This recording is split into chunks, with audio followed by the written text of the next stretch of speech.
NCUPM and its environment. We are glad to welcome you to today's program, and we do beg your patience so that we wait for others to join up before we officially start the program. So as we await others joining the program, once again, I say you're welcome, and thank you for taking our time out of your busy schedule to be with us today. I'll see you in a short while.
Once again, I welcome you to today's program. I do ask your patience so that we wait for others to join up before we start the program. We have sent a reminder to the other participants of the session. So as we await, please do exercise patience with us. I know that stated on the poster, we're supposed to begin by 12:30, but for some reasons, individuals are just joining up now. So we do please ask you to be patient with us so that we wait for them to join up before we officially kickstart the program. Thank you once again for your patience.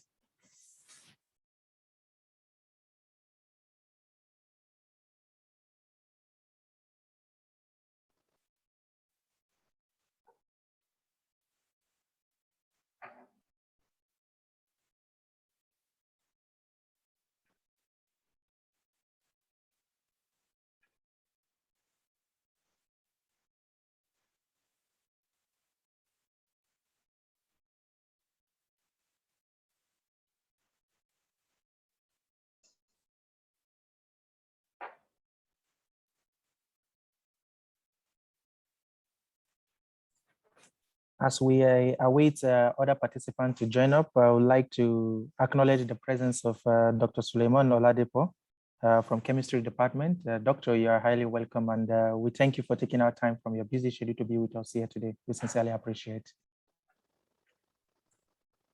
Oh, thank you. Assalamu alaikum to everyone. Alaikum salam wa rahmatullahi wa barakatuh.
Thank you for your patience once again. I'd like to acknowledge the presence of Dr. Zakaria Jamiu, the chairman of the visitation committee. Doctor, you are welcome. As we await others to join up, we're also waiting for the community leader in person of Dr. Adam. So do kindly bear with us. We'll probably wait for them for a few minutes before we start the program, inshallah. Thank you for your patience once again.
So can you meet me?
Thank you for your patience as we await the arrival of Dr. Adam. We sincerely thank you for your patience. Also want to acknowledge the presence of other committee leaders, chairmen that are present here. You are all welcome to this program. In a bit, we're trying to call Dr. Adam to get him to sign in so we can start the program. In the meantime, please do bear with us. We sincerely apologize for starting behind schedules. Assalamu alaikum.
Once again, Assalamu alaikum, and I welcome you to today's program, which is supposed to be a double-decker to serve two purposes. One as a send-forth ceremony, and the second as an orientation program for the new members of our community, which who just arrived a couple of days back.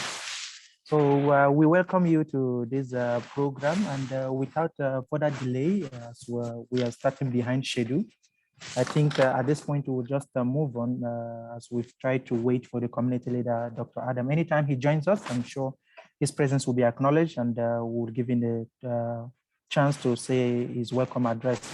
So without further ado, we'll go strictly by the agenda, and first we'll start with an opening prayer. And to lead us in the opening prayer, I'd like to call on Malan Yahya to lead us in opening prayer briefly. Malan Yahya. Assalamu alaikum wa rahmatullahi wa barakatuh. We thank Allah subhanahu wa ta'ala, the creator and the sustainer of the whole universe. We thank him and we seek his forgiveness from the evils of our souls and our actions. I bear witness that there is no deity worthy of worship except Allah subhanahu wa ta'ala, and Prophet Muhammad sallallahu alaihi wasallam is his messenger and also his servant. We pray that may Allah ta'ala guide us in this our meeting, and may he makes it very beneficial to all of us, and especially the new students who have just arrived.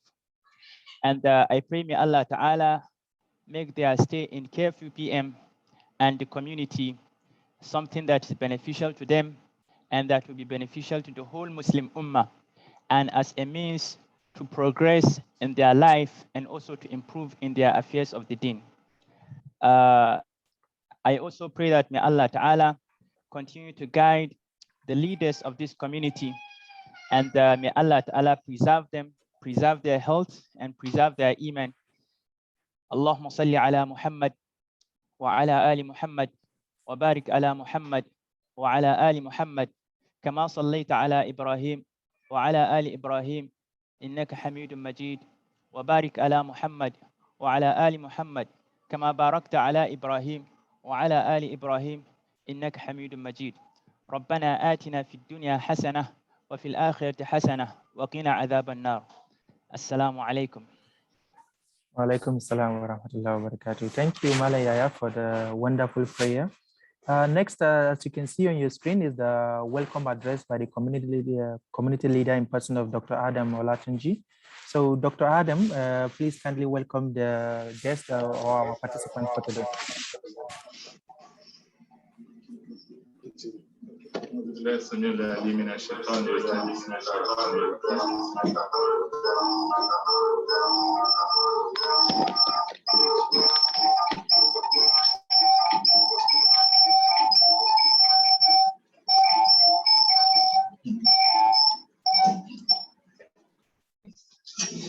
Okay, better down.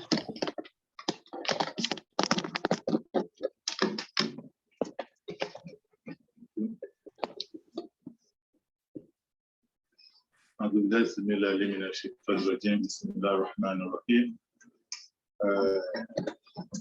الحمد لله ونحمده ونستعينه ونستغفره ونعوذ بالله من شرور انفسنا ومن سيئات اعمالنا. من يهد الله فلا مضل له ومن يضلل فلا هادي له. أشهد أن لا إله إلا الله وحده لا شريك له وأشهد أن محمدا عبده ورسوله. أما بعد السلام عليكم ورحمة الله وبركاته. We thank Almighty Allah subhanahu wa ta'ala for his mercies on each and one of us. We thank him for granting us the opportunity to have this gathering. So we thank him for sparing our life all up to today. I thank him for his uncountable mercies on each and one of us. And I use this opportunity to welcome everybody to this double occasion. It is an occasion whereby we have been sent forth from one of our senior community member who is going to be leading us for good. So at the same time, using the opportunity to also welcome new students. Some of our new students that just arrived the kingdom. So, and it's a very special occasion, even though we wish that we could be able to make it totally physical, but then at least gradually things are getting better. So there was a time that we could not even have this opportunity actually. But then, so we hope and pray that Almighty Allah may come to total normalcy so that we all return back to our normal activities as an individual and as a community. So today's program is special indeed. So, and it's a big lesson to each and every one of us that and no matter how long we stay, as they say, home is going to be home. So our elders in the community, person of Sadi Juma that will be leaving us soon for good, by the grace of God, came into the kingdom some time ago. Some people also welcome him. So today we are sending forth for the good after a meritorious service to the university and to the community. And we wish him all the best in his future endeavor, in his future career. And we use the opportunity at the same time to welcome the new students on board to our community. We wish you all the best. And we want you to see this particular kind of opportunity to join NCUPM as a real gift from God Almighty. And we should appreciate it as much. Because as human beings, once we are looking for something, the moment we get it, it seems that it's so easy. I never knew it's as easy like this. It's not easy. It is by the grace of God. See, I've been involved in admission of people, that someone that got admitted officially, approved in the department, got to the graduate school, the paper got lost. So with all the expectation that, okay, next academic session, you will be considered. At that point in time, they changed the requirement. You have to have more grades, so he couldn't enter. So there are so many of that. For you to have your admission, nothing get lost along the way, you got your visa, you arrive the kingdom. This is a huge mercy from God Almighty on you. And you should appreciate God for this and also seek for his guidance and blessings in what is going to await you in the kingdom. So we welcome each and every one of you to the kingdom, the new student, and we wish you really all the best. And we really implore you to kindly be in touch with the community. So try to, once you get your mobile number, give it to the community member that will be in touch with you so that you can be in the group. The community has a WhatsApp group. We also have email messages that are being sent out so that your email can be added to our mailing list so that we have series of community programs, activities that you are going to be invited to, and we want you to be part and parcel of it, actually. Some of you will also grow up to become strong member of the community and also future community leader, because I came into this country also as a master's student, so just like you. So, but after some times, so as I'm talking to you now, maybe introductory time is not yet available. I'm an associate professor with Imam Abdurrahman University. It's a university next to us there. So, and maybe one of you also, at the point in time also, you've become also even full professor. We have people like that, they came also for masters, they became very strong member of our community, and we really want you also to be like that, and so many other of our brothers that are around. So once again, I welcome all of you. And at the same time, I come back to my elder brother. I wish him all the best in his future endeavor as he leaves us. We're gonna miss him, and we wish that he continue to be with us. But as we know that life itself is not permanent, so nothing is permanent. So we only hope and wish that we wish him all the best in his future new location, and all of us that will be hearing from him for good. And the Almighty Allah continue to bless each and one of us. So once again, I welcome each and every one of you, and I also thank the organizer under the auspice of the leadership of the social committee. I also appreciate all other members of the various committees and leaders of our community. Once again, thank you very much. So, and I wish you all the best. Assalamu alaikum. Walaikum salam wa rahmatullahi wa barakatuh. Thank you, Dr. Adam, for the welcome address. So as rightly pointed out by the community leader, this program is in 2 sessions. We're going to have a send forth ceremony, And thereafter, we're going to have an orientation program for the newly joined members of our community. So to kickstart the, will I say, more of the send forth ceremony, I'd like to call on Dr. Abujia to briefly tell us or get us to know more about Mr. Adejumo in 5 minutes. So we know who we are sending forth and how much we need to know more about him. Dr. Abujia.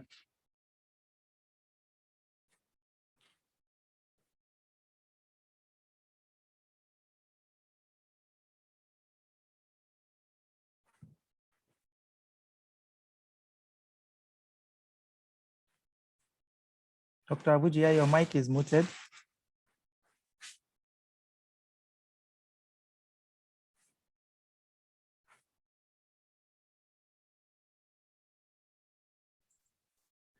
Okay. Okay, please, can we get any response from the physical location, either Brother Judin or Dr. Said?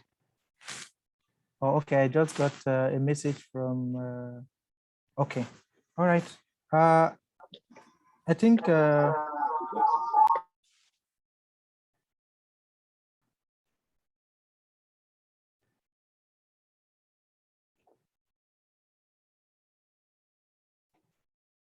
Okay, hello, Madam Isa. I think you can move on to the next event. yeah, I think Dr. Abujia is not available to deliver that. I think we'll still come back to that before we round up the program, at least so we know more about Mr. Adejumo. So briefly, I would like to introduce the community committee chairman so that our new members get to know what committees we have in place and what responsibility each committee is saddled with and how they can key into the programs of each committee. So I would like to, briefly call on the committee chairs, and they will in 2 minutes tell us more about what their committee does and for the members of the Nigerian community. The web committee is chaired, as well as the education committee is chaired by Dr. Ahmed Adeniran. So Dr. Ahmed, could you please briefly tell us more about what your committee does and how the members can key into the programs?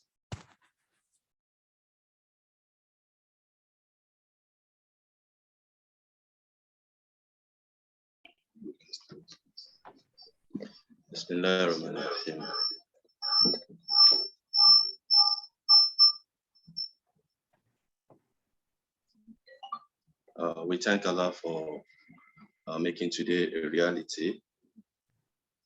And I use this time also to welcome the new student to the community. May Allah make it a blessing for you, your stay in the kingdom. I'm heading the committee, the web committee, as well as the education committee. For the web committee, our major task is to communicate with you through the emails and the website. So occasionally, like the community leader have said earlier, that we have a mailing list. So occasionally we'll be sending some messages to you through the emails. So that is why it is very important for you to make sure when you get your number, your Saudi number, you should please make it available to us so that you can be included in the mailing list. And also we have a community website.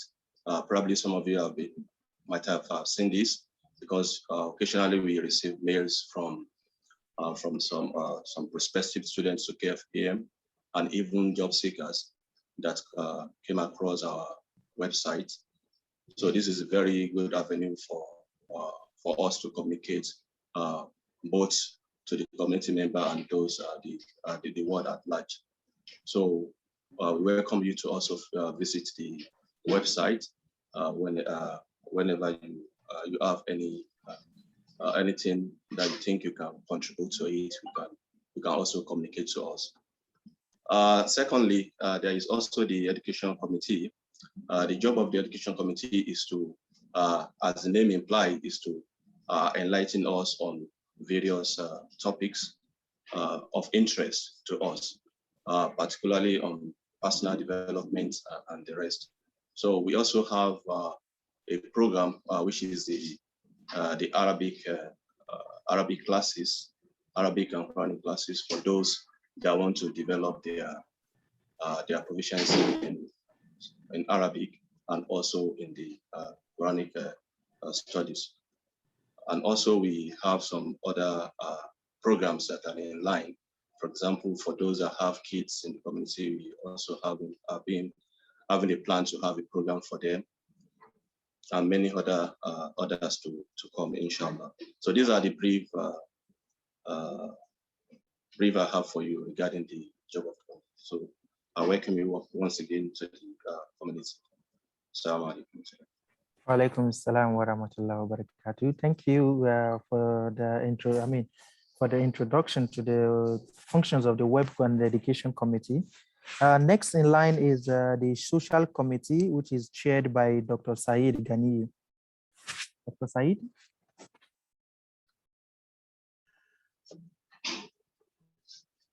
Assalamu alaikum wa rahmatullahi wa barakatuh.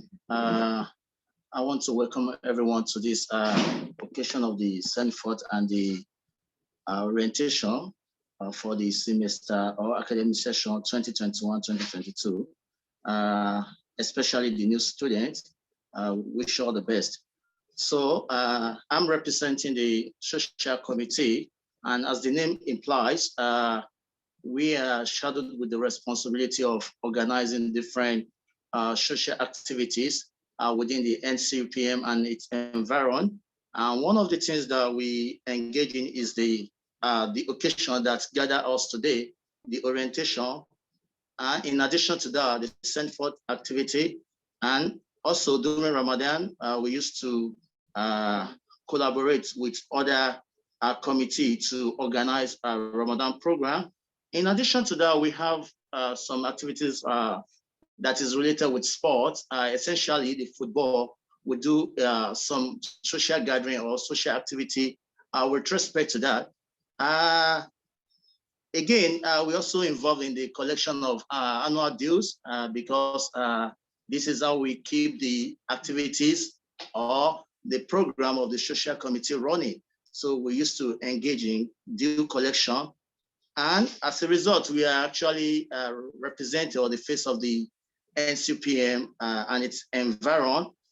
In addition to what I've mentioned so far, we used to organize or be in touch with the incoming or the new students or staffs or faculty coming to the KFUPM, giving them the guidelines on how to move or what they need to do and how to do a lot of things. So, and I believe a lot of you must have come in contact with us during your arrival. So that is what we do. We are not only doing this, we are actually collaborating with some other important committee in which they also give the brief introduction of their activity, like the welfare committee, visitation committee, etc. So once again, I want to welcome you all. I wish you a successful academic journey. Thank you. Thank you very much, Dr. Saeed. Next in line is the Quran group, chaired by Dr. Ahmad Adeumi.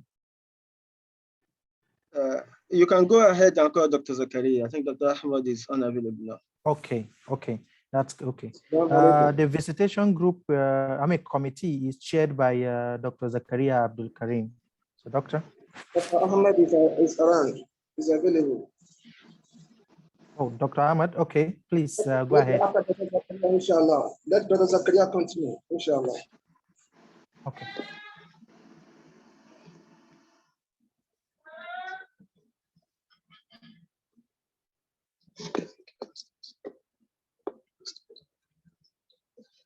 Assalamu alaikum wa rahmatullahi wa barakatuh.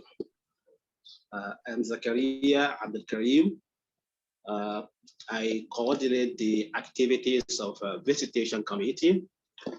As the name implies, we conduct visitations with our brothers both old and new. For the purpose of providing the missing link or bridging the gaps between the various committees you might have heard of or you are going to hear about them. Every committee in the NCUPM community have their roles cut out for them. What we do at the level of visitation committee is to bridge the gap and provide such a missing link in such a way that you can share some of your personal concerns with us, in which case we provide advice from our experiences so that you can be better guided in the system. More especially the new students, we welcome you heartedly on board in such a way that we can be very close to you, and if you have anything that are personal to you and you need our advice, we will be more than glad to provide our advice from the core experience we have gathered over the years. So this is what we do, and we are happy you are joining us, and we pray to Allah to make your stay successful. Wassalamu alaikum wa rahmatullahi wa barakatuh. Thank you, Doctor. So I think we'll go back to the Quran group, which is chaired by Dr. Ahmad Adeumi.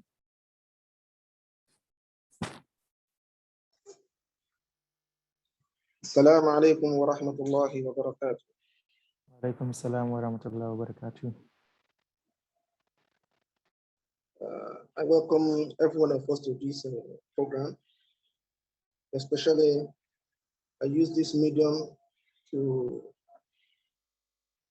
congratulate our brother, Mr. Dujuma, having served the kingdom for a quite number of years. We ask Almighty Allah to make your return back home a fruitful one, and to make you your stay back in Nigeria very easy for you, inshallah. And also we welcome the new students into our midst, the NCUPM community. We ask Almighty Allah to make your stay in the kingdom very easy, convenient, and to make you successful in your academics. So in our NCUPM community, we have JALSA, what is called JALSA program, which is like a weekly activities, whereby we have different religious programs, so and groups. So in one of these groups is we have an Al-Quran group, whereby we are saddled with the responsibility of giving tafsir al-Quran based on the explanation of the scholars. So we are using this opportunity to invite our new graduate students to feel free to join the Quran group, so we can be called upon by the head of the community to at any point in time to give presentation to the community. So this is what we usually do, and we also have other members in the Quran group, like Dr. Ahmed Adina, who has spoken like quite some minutes ago, and Brother Yahya Gambo. So we'll employ you to kindly join our group, inshallah, as very soon we can be invited to give presentations. And also during Ramadan, on every Ramadan, so we give a Quran presentation, inshallah. So once again, we welcome our new students. They ask Almighty Allah to make your stay in the kingdom fruitful and successful. Assalamu alaikum wa rahmatullahi wa barakatuh. Alaikum assalam wa rahmatullahi wa barakatuh. So next to go to the Sira group, chaired by Dr. Nuruddin Adeumi.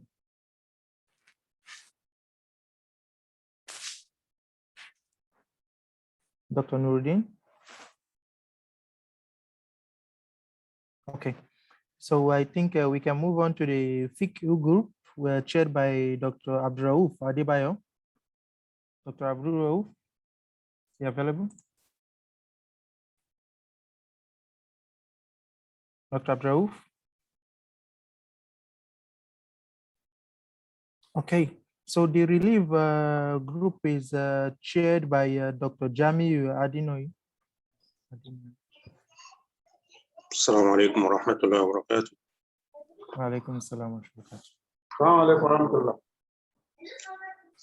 Yeah, alhamdulillah. We thank Allah for giving us this opportunity together to send forth our very elder brother and also welcome our new student.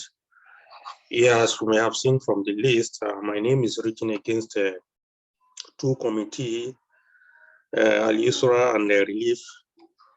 Let me speak in the voice of a Nigerian politician. I'm just a chairman pro tem, not actually the chairman of the committee. So Al-Yusra, the Al-Yusra committee is a loan committee where we try to give a non-interest loan to our members who are in need of financial relief. So we give this loan without any interest, and also with although with conditions, with the conviction that the member will also live to his own part of the agreement to pay the loan as at when due. So the process is just quite simple. If you are in need of money and you need a loan, you can either contact me or Dr. Abuja, who is actually, I would say, is the chairman of the committee, and we're going to sort it out how you can get the loans and how you can pay back. This money actually belongs to the community, and that's actually takes me to the next committee, which is the relief committee. The relief committee is a kind of non-refundable assistance that we actually give to members which were actually tested by Allah. Hello. Nam? Yes? No, you can go ahead, doctor. It's not. Go ahead. Oh, okay. So actually, with the relief committee, it's an idea, very good ideas of some brothers, which feel that if members can be contributing money to keep in community as a voluntary donation to the community, so that if any of our members is tested by Allah, so we can actually give him an assistance. So alhamdulillah, over the year, some of our brothers who are tested by deaths, by car accident, by fires, our communities has been able to come into their aid. So this is actually what the community does, and we implore brothers that over some time we have actually not be sending message to brothers to remind them of this relief fund. Actually, though it's a voluntary contribution, but we hope that every one of us will key into it so that we can continue to keep on the good work that the community is doing with this money. So also, this is the money we use as we actually borrow it out or loan it out to the Al-Yusra committee, which Al-Yusra committee is actually using as a non-interest loan to all the members. So this is the summary of the two committee.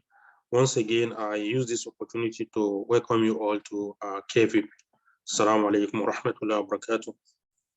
Alaikum salam wa rahmatullahi wa barakatuh. Thank you, Doctor, for the brief introduction of the group's function.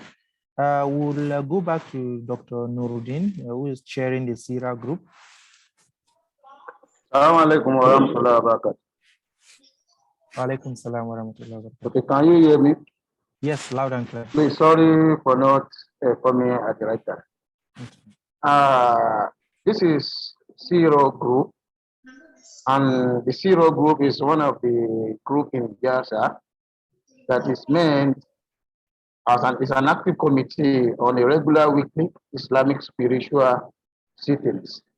So this group is aimed on presenting the life history of the Prophet Muhammad sallallahu alaihi wasallam and his companion, to serve as a guide and lesson for our moral and spiritual upliftment, to earn the blessing of Allah in this world and the hereafter.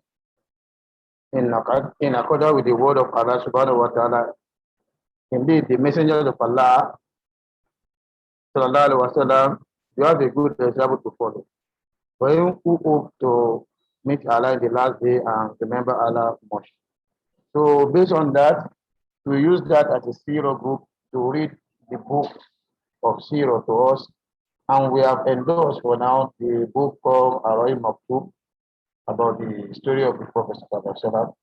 Although we organize it weekly, but due to the pandemic and some unforeseen circumstances, we have not been doing that for the past. But we hope that we are coming back to our regular program after the partially unlock of the lockdown from tomorrow. Then we will have to look for a way to come in. So from then, during our weekly jasa, we will be meeting ourselves and knowing ourselves very well. Inshallah, we are using this opportunity to welcome those people that are coming to join us, students, and our elder father that is leaving us. May Allah subhanahu wa ta'ala be with us, accept our dua, and make our life easy for every one of us. Assalamu alaikum wa rahmatullahi wa barakatuh. Alaikum salam wa rahmatullahi wa barakatuh. So next, we'd like to go ahead and call on the Special Topics Committee in person of Dr. Hakim. Is it available, Dr. Hakim? Assalamu alaikum wa rahmatullahi wa barakatuh. Alaikum salam wa rahmatullahi wa barakatuh. Thanks for having me. Yeah, first and foremost, I would like, on the behalf of the Special Topic Committee, would like to express or send our messages to Dr. Adejumo, and we wish him for service life, successful service life. Then this particular committee is like application of all other committees to our real life issues, particularly as it concerns Nigeria. Application of fiqh, hadith, Sirah, Quran to our life issues, such as business, such as health, such as family. So we cannot really call it hadith or fiqh, but we are applying hadith, fiqh, Sirah, and some other lessons we learned to issues that relate to our life, our business, our academics, our career, and other things like that, especially within Nigerian context. Of course, it's not only limited to the Nigerian context, but since we are Nigerians, so it affects the Nigerian context more. And we do know that Nigerian context is a special context entirely from other contexts we do know in the world. So that is why sometimes we deal with issues that has to do with Nigerian business environment, Nigerian academic environment, and some other issues that has to do with our real life issues.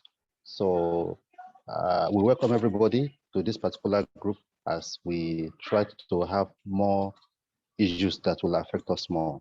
Thank you very much. Jazakumullah khairan. Thank you very much for that. I think it is time for us to get to know more about the new community members that we have. While we will be calling on the new students to introduce themselves, just briefly, you tell us your name, the department to which you are admitted to, the degree in which you sought, whether it's PhD or MSc, and then you tell us your alma mater, the last institution you attended. Briefly, I think they are already informed in the order in which they are going to come. So we're just going to take 10 minutes before we go to get advice from Dr. Suleiman. But first, also, while the introduction is going on. I think we're going to try to answer to some polls. A poll is run on the screen. Try to answer to the simple questions on the screen. So I think at this point, I'll open the floor to the new students from the first category to please kindly briefly introduce themselves. Okay, assalamu alaikum wa rahmatullahi ta'ala wa barakatuh. Assalamu alaikum wa rahmatullahi ta'ala wa barakatuh. I'm by name Abbas Adam Abdullahi. I'm been admitted into Department of Chemistry, a major of Analytical Chemistry. And my last alma mater was Bayero University, Kano. Okay, thank you. Welcome. Thank you. Who's next in line? Assalamu alaikum wa rahmatullahi ta'ala wa barakatuh. Alaikum salam. My name is Muhammad Ziaul Haj Zakaria. I am admitted as a PhD student in Department of Electrical Engineering with specialization Communication Engineering. My alma mater is Ahmadu Bello University Zaria. Thank you. Welcome. Mr. Alisa Muhammad. Yes, sir. Yeah, I'm listening. I think you have not called the Hadith committee to give brief. Yeah, I was think told, you didn't call Hadith. Oh, okay, I think I'm sorry about that. I skipped that. So maybe just after the introduction, I will call on Dr. Salami to briefly. Assalamu alaikum wa rahmatullah. My name is Ali Bello. I've been admitted into Department of Computer Engineering. My major is Computer Networks and Security. I graduated from Barry University in Kano. Thank you. Thank you. Welcome. I can see. Good morning. I can see Muhammad. Good morning. John Abiola. Yeah, good morning. Good morning, everybody. Morning. You're welcome. Yes, my name is Abiola John, and I was admitted to the Department of Physics, Masters. I finished from the University of Benin, Nigeria. Thank you. Yeah, welcome. Okay. Assalamu alaikum. Wa alaikum salam wa rahmatullah. I'm Mubarak Remasi. Okay, please go on. Please go on. Okay. I might be admitted into the Department of Electrical Engineering, System and Control Engineering. And my last study was undergone in Nigeria by University Kano. Assalamu alaikum. Alaikum salam. Assalamu alaikum wa rahmatullah. Wa alaikum salam. My name is Afolabi Oladayo. I am admitted from Department of Architectural Engineering. I studied building at my alma mater, Federal University of Technology, Minna, Niger State. Thank you. Yeah, you're welcome. Yeah, assalamu alaikum. I think that is all for the batch one. Or do we still have anyone from that group? Yes. Okay. Okay, Mustafa Umar. Go ahead, please. Assalamu alaikum. My name is Aremo Abib. I'm admitted into mechanical engineering. Major in material manufacturing. I graduated from Ladikhi Agitola University of Technology, Ogbomoso. Thank you. You're welcome. Anyone from the first category? Yes. Please go ahead. Okay, assalamu alaikum. Alaikum salam. My name is Al-Mustafa Omar. I'm admitted into a College of Computing and Mathematics with a major mathematics. I graduated from Federal University, Birnin Kebbi in Kebbi State, Nigeria. Thank you very much. You're welcome. You're welcome. Okay, thank you very much. I think that is all from that group. From the first group? Yes. Before you go on, please, Dr. Muhammad Jamiu, I say your hand is raised. I raised my hand while one of the students was introducing without showing camera. I wanted to say that I think it's better they come on camera. So, but I think almost all of them later came on camera. Okay, thank you. Thank you very much. So I think we can go back to Dr. Salami, the Hadith committee. My apologies for skipping the committee earlier on.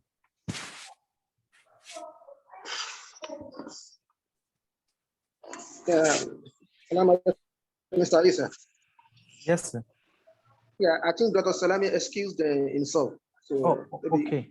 Yeah, thank you. Okay, I thought I was just reminded that a committee. Okay, we'll just move on to the next item on the agenda, which is advice for the new students on academic issues from a lecturer's perspective.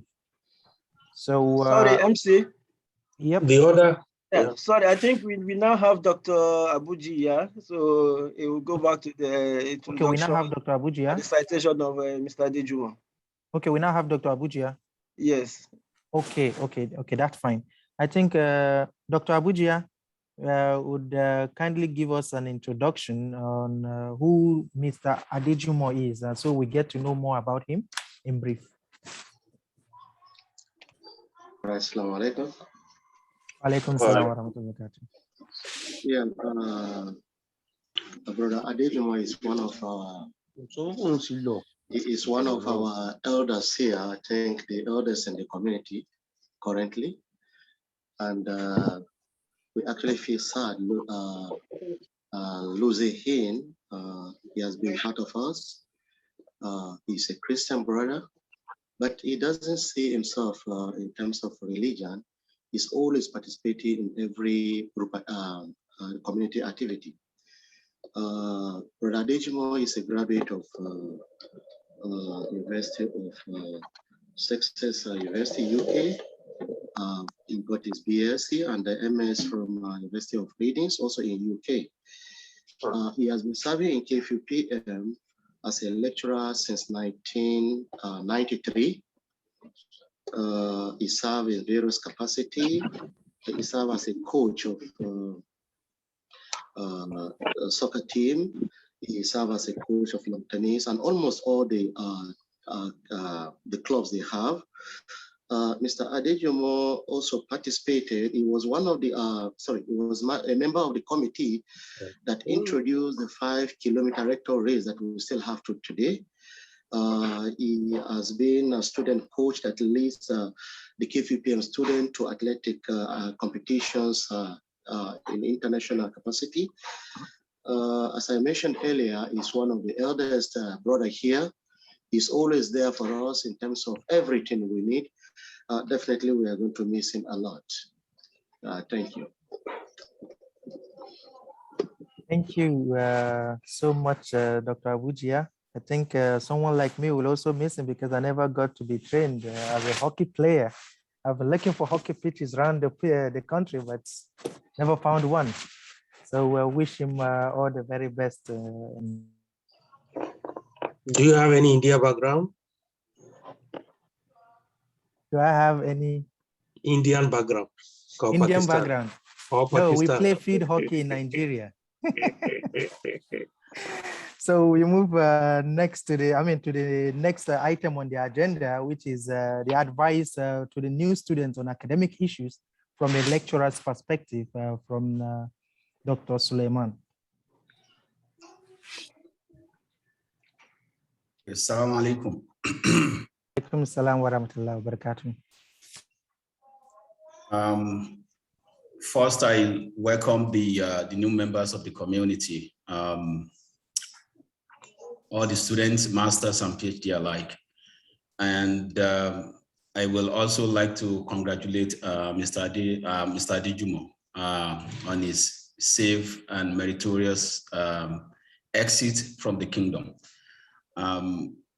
He's been a valuable member of the community since I met him a few years ago. and you will be sorely missed. And some of us are sad to see you go. So I'm sure we are going to get in touch before you finally leave, inshallah.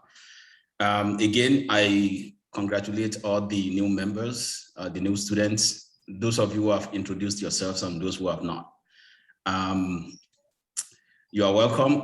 And like the community elder said at the beginning, count yourself as one of the luckiest. It's not enough to get admission. It's not enough to get here, actually. It's not enough to get your visa. There are many factors at play. So the fact that you are able to secure admission and you are able to make it here, count yourself lucky. Now, the first thing that I will mention to you is that you should settle down fast. It's not like Sorry, Dr. Suleiman is muted. You are muted. I'm sorry. I'm very sorry. So have I been muted from the beginning? No, I think just a few seconds. We've been hearing you. Oh, okay. All right. Yeah. So as I was saying, the first thing I will mention is that you should settle down fast. Classes begin tomorrow. So it's not like in Nigeria where even after the official start of the semester, you still wait a few days or a few weeks before classes start. It's not like that here. And I'm sure you would have been hearing this from your senior members. Classes start tomorrow and classes start tomorrow. And once classes start, that's it. Things will move very fast. So make sure you settle down fast. Make sure you learn your way around. Your hostel to the department to other places that you need to access on campus. Once you do that, then know that from tomorrow, tomorrow is the beginning of business. The academic rigor here, although I do not have a lot of experience from the student perspective, and I'm glad that somebody from the student body is going to talk to you subsequently. The rigor here is probably higher than in Nigeria. The material is going to be in-depth. It's not like in Nigeria where we all come from. So prepare yourselves. It's not going to be easy. If it is easy, you guys probably don't need to come here. So it's going to be a bit challenging, but it's not a challenge that you cannot surmount. So just prepare yourself, brace yourself for the journey. It's going to be an interesting journey, but you must be prepared for it. You must work hard for it. Now, the way it works here is that, like I said, once it starts tomorrow, things go fast. So some of you may find it a little bit difficult at the beginning. Don't wait until it is too late. Talk to your instructors, attend office hours if you need to talk to them and stuff like that. Anywhere where you're having difficulty, make sure you resolve those difficulties in good time. Don't wait until the last minute. Few weeks, few days to the exam may be too late. As long as you do your work, what you're supposed to do, and you work hard, you will do well. There's no question about that. It becomes problematic when you don't put in the right amount of effort and you are expecting miracles. There are no miracles here. And I cannot say this enough. I do not welcome students coming to me for marks. I don't entertain it. If you come, you are going to be embarrassed. Because if you work hard, you don't need to talk to any instructor for marks or to improve your grade or anything like that. I know it's part of the culture here, especially at the undergraduate level. Saudi students will come by. But again, anybody that comes to me for marks after exams will be embarrassed, because it means you have not done your job. If you have done your job well, there is no need to approach anyone to improve your marks. All right. So the bottom line is, make sure you put in the right amount of effort. Don't wait until the last minute. You have to read and read and read. You have to study and study and study. That's the way it goes. So work very hard and pray very hard. You work hard as if you don't pray, and you pray hard as if you don't work. So if you do that, I'm sure you're going to be successful. Now, the culture from each department varies. My department has a slightly different culture from electrical engineering, for example, and so on and so forth. So as I said at the beginning, make sure you learn the rope fast, learn from your senior colleagues who are already in the system. So they will advise you, they will guide you. What else? Now, the exams, I know that for graduate students, you probably will have 1 or 2 major exams before the final exams. So it's fairly formative. So don't wait until it is too late. And when they will probably give you the course schedule tomorrow or thereabout, pay attention to the major exam dates and the final exam dates. Those dates probably will not change. So don't think it's like Nigeria where things always change. They give you a set date for exam and something will happen and they will change it. So here it doesn't work like that. So pay attention to the major exam dates and work towards that. And like I said, if you have any issues, if you have any difficulty or any challenge in your courses, make sure you approach the instructor early on. Don't wait until the last minute. So if you do well, if you work hard, you are going to do well for sure. And like I said, and our students have always done well. They've always excelled, but that doesn't come easy. It doesn't come cheap. It doesn't come free. It comes through hard work. So make sure you work hard and I'm sure you'll be there. The last thing that I would like to mention now, before I move on, the last thing I would like to mention related to this is that you are here for a research degree, not a course-based degree, meaning that once you are done with your courses, you are still going to do research, whether you are in master's or PhD. So your research work is as important as your academic work. The thing is that your academic work is the window to your research work. So what do I mean by that? So before we evaluate your strength or before we know your capability in research, we will evaluate you, we know your capability academically. And for the most part, students who don't do well academically, they don't do well in research for the most part. And so if you want to impress your potential supervisor or your potential employer, do well in your academics. And if you do well in academics, it will open several other doors for you. There may be other scholarships or other opportunities that you need to apply for. People don't know your capability in research. The first thing they will see is your academic performance. So don't treat it trivially. Now, related to research, and I will say this here, I've spoken to some of you, and this is a good opportunity to repeat myself. When you guys sign up to come to Saudi Arabia for your master's and PhD, you guys knew how much you are going to be paid. It is very embarrassing, and it is an eyesore to see our Nigerian students parading themselves in RI and other facilities looking for part-time job.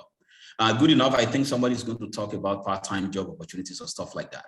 I strongly discourage that. You are here for business.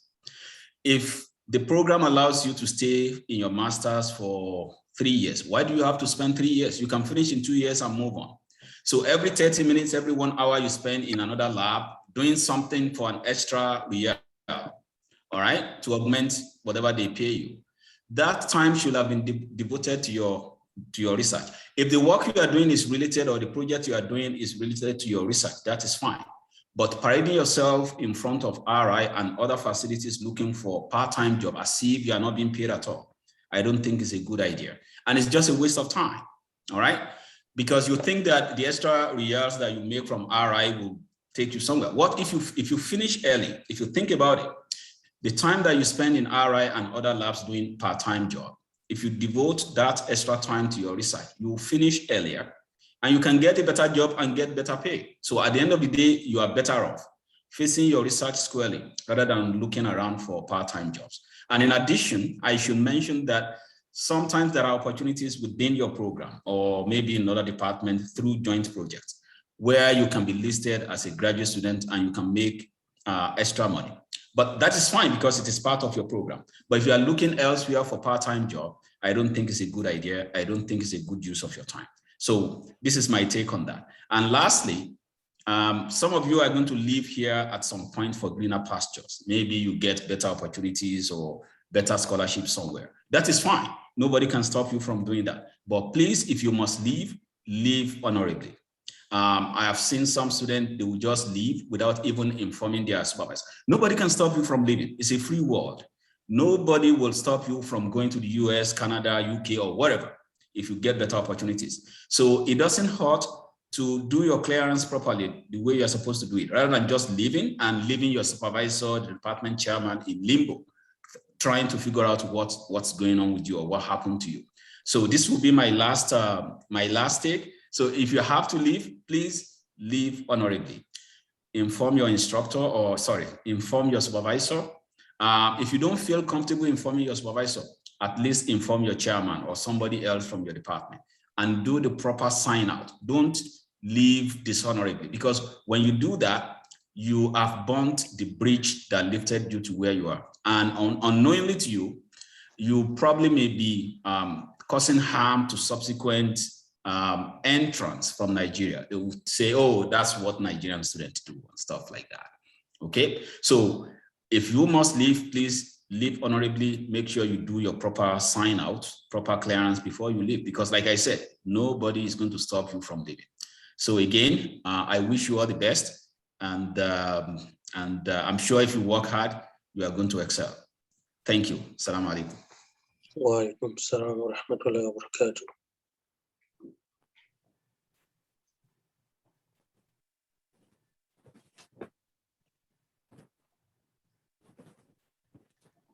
Yeah, Mr. Issa, are you there?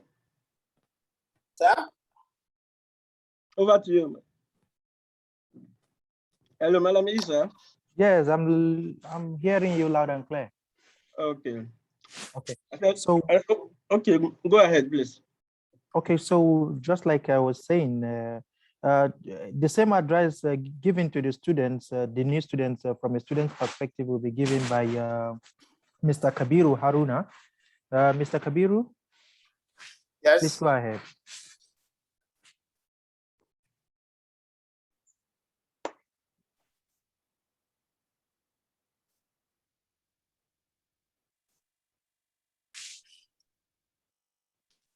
Mr. Kabiru? Yes, I'm with you. Okay, please go ahead. Okay. I have okay.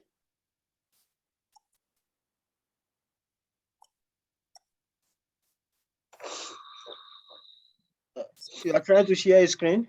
Yes. Okay, I think you can do that. Can you? Just check. Can you share your screen? Just touch your screen, it should come up. What are you using? Is it a laptop? Is it a phone or a laptop? I'm using a laptop. Then the menu is on your screen. Just click on your screen, you will see the Just click on share your option. screen. On my screen, share. Okay, share screen. Okay. Yeah.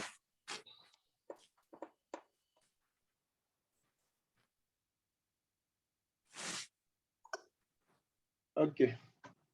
So do kindly try to stay within 10 minutes. Okay, I'll try. Okay. Assalamu alaikum. Assalamu alaikum wa rahmatullahi wa barakatuh. Wa alaikum assalam wa rahmatullahi wa barakatuh. My name is Kabiru, a PhD student with the Department of Chemistry. First of all, I would like to welcome all the new students. I say congratulations and welcome. So I'm asked to talk on I will give some advice on how to succeed academically here in NCUPM and any other place we may find ourselves later in the future. So I just have some few points I would like to share.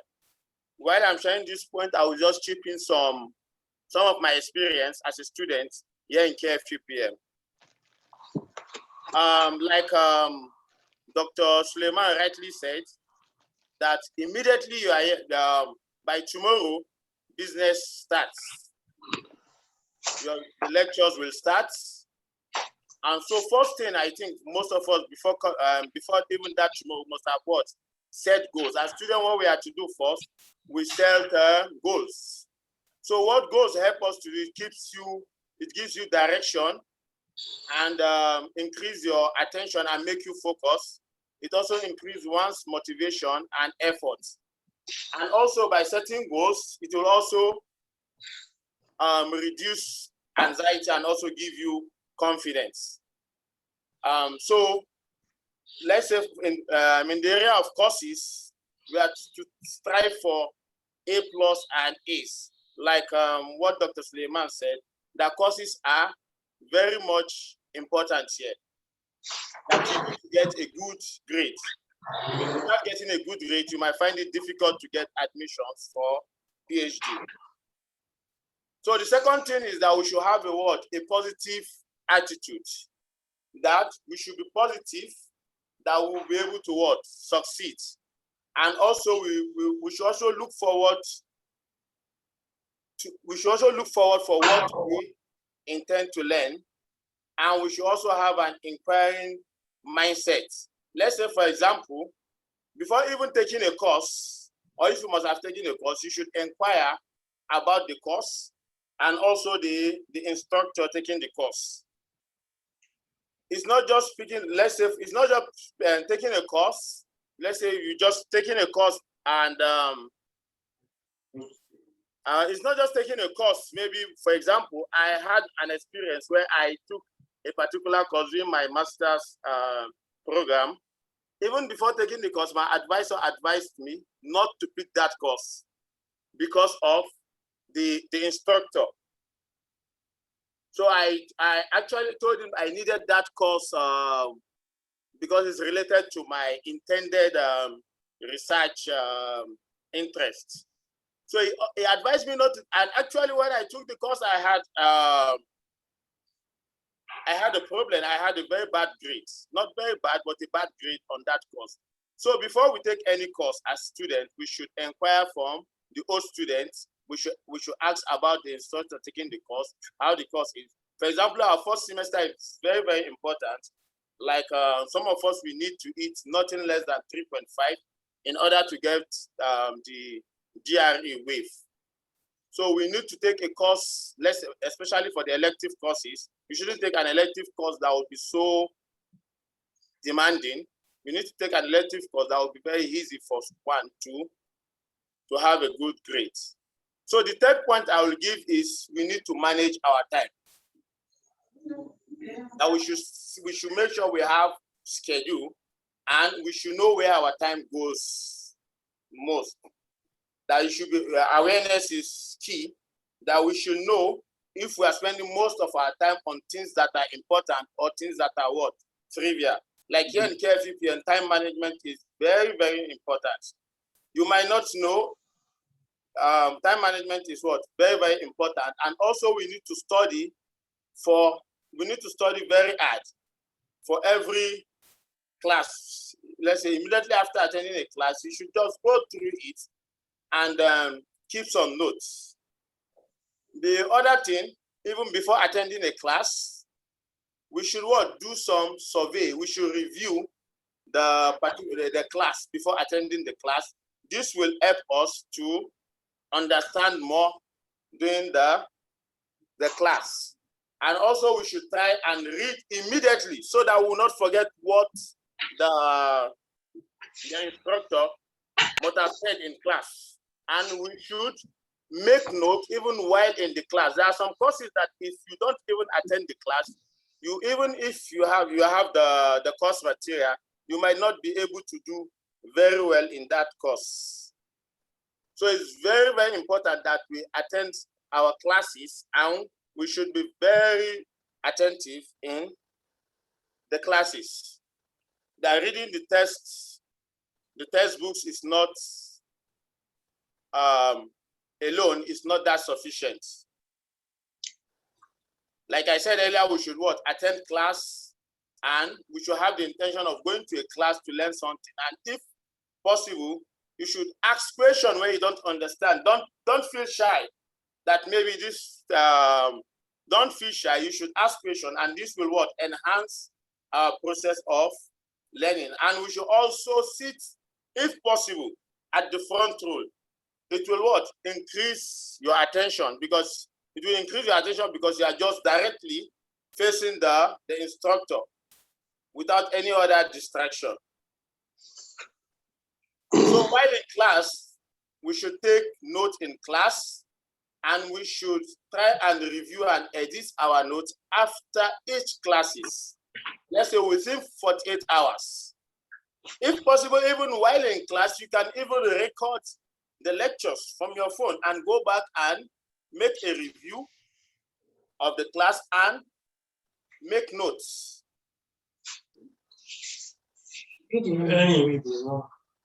And prepare for while preparing for an exam, we should try and review past exams. If you are taking a particular course, you should inquire from all students who must have taken those courses and get past questions from them. Sometimes these past questions helps a lot. They help a lot. You might be focused on reading just the text and without reviewing past questions. So past questions help a lot. They give you an idea on how the particular instructor sets his or her what exams. And also, we should also practice questions. And there are some courses that require ones to what? Memorize some definitions and formula. We should try to memorize some definitions and also some formula.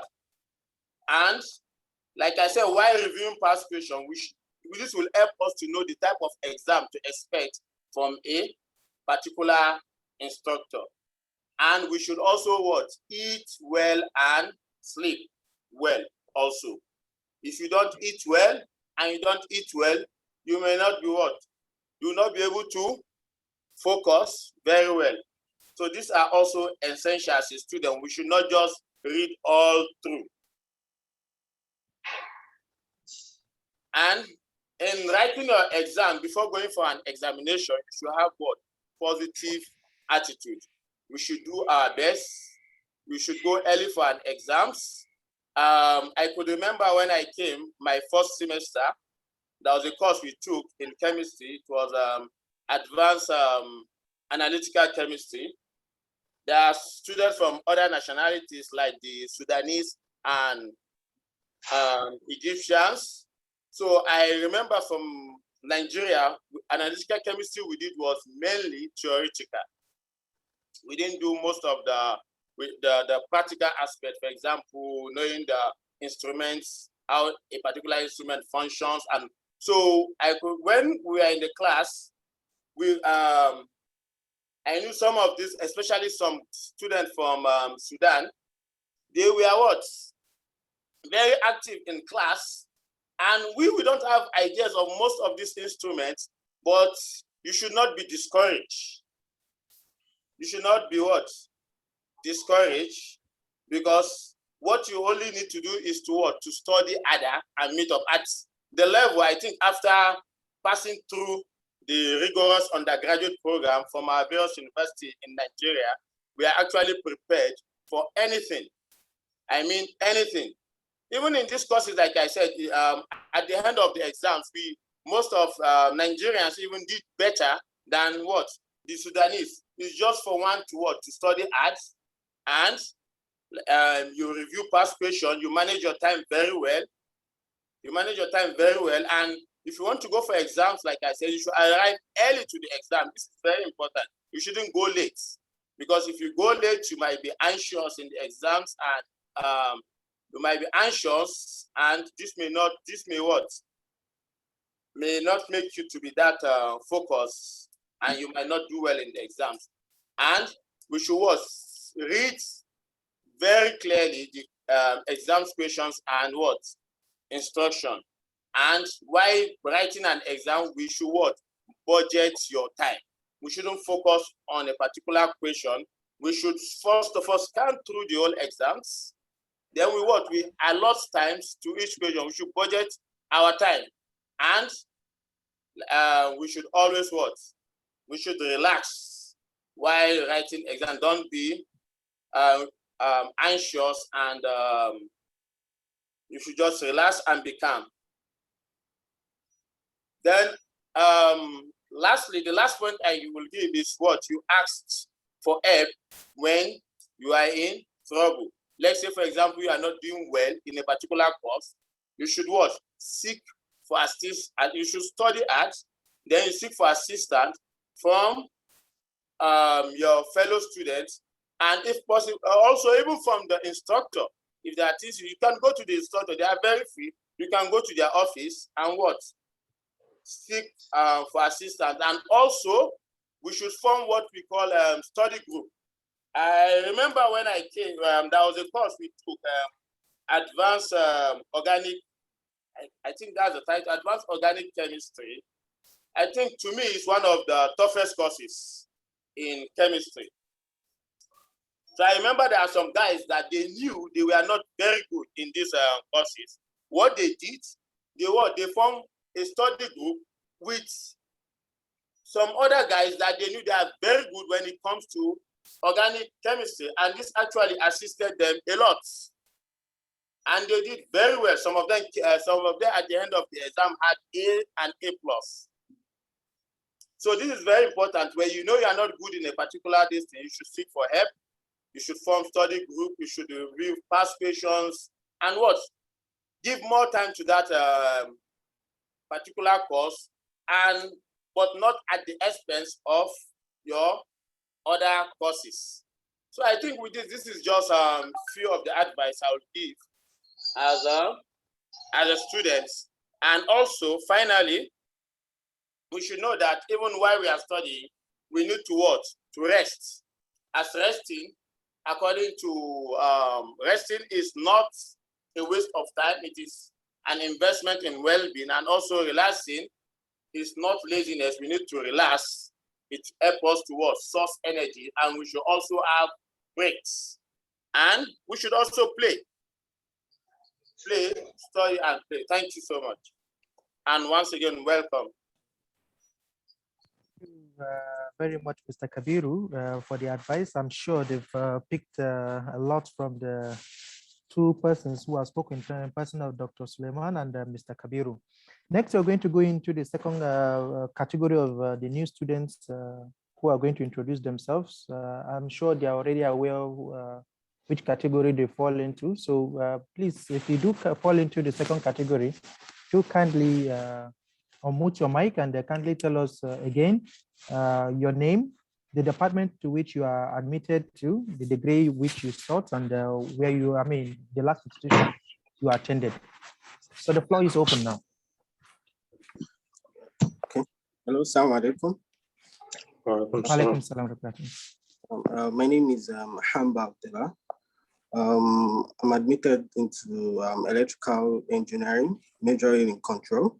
So I finished from Obafemi Awolowo University. Thanks. Okay, welcome.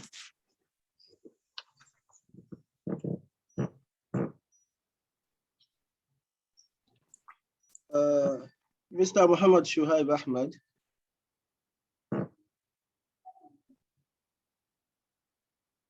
Mr. Muhammad Balogun, go ahead.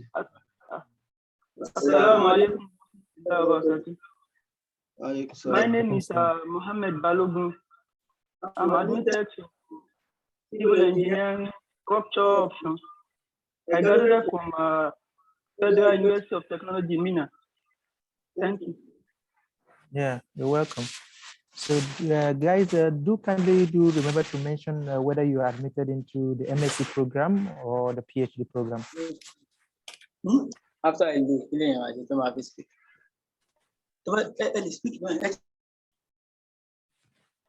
please, who is next on the line?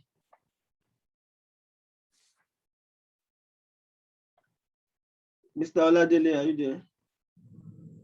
You can go ahead, or Mr. Sonny. Assalamu alaikum. Walaikum salam.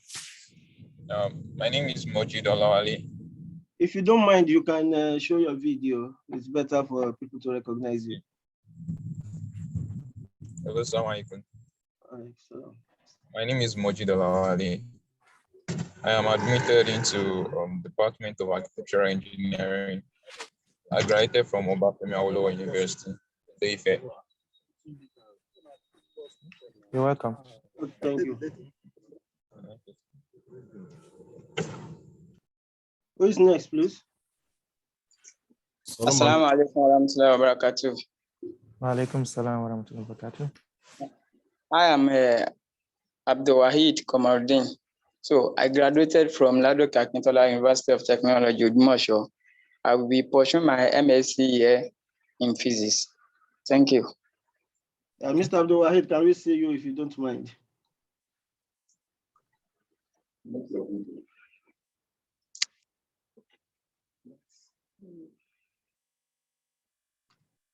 Okay.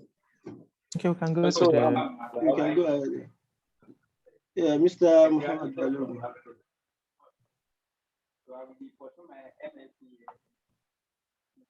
Okay.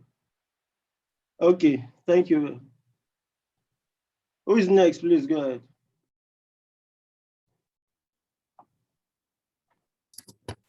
Assalamu alaikum. Alaikum salam. I'm Ade Yoladele. I am admitted into Systems and Control Engineering PhD program. I graduated from University of Lagos, Nigeria. Okay, thank you. Welcome.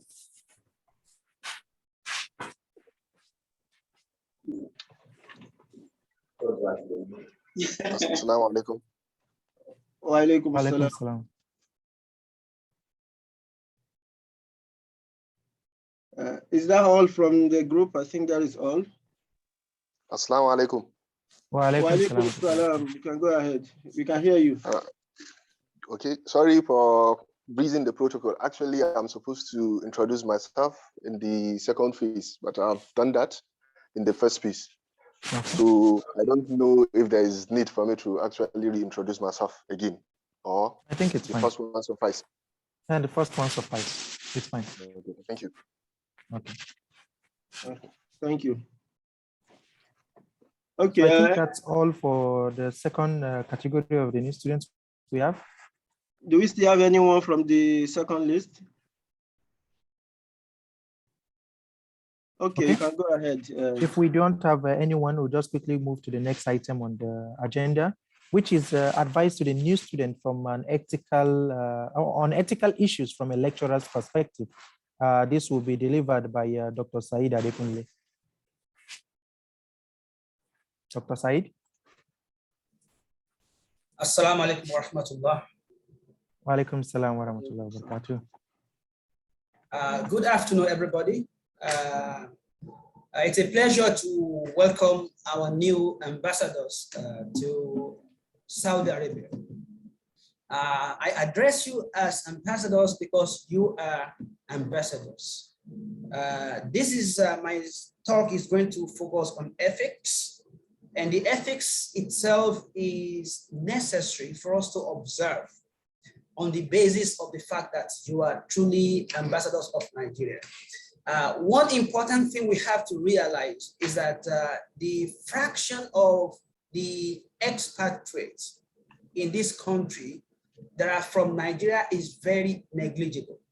What I'm trying to say is that we have a very small number here, and whatever we do, okay, it's easy to be taken as a standard to judge all Nigerians. And that is the reason why, in general, ethics is very important.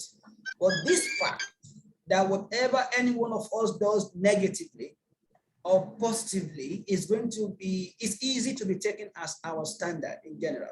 So on this note, I want to mention that all of us as we're here, especially the new ones, we need to keep good names for our country, most especially in the interest of those ones that are going to come after us.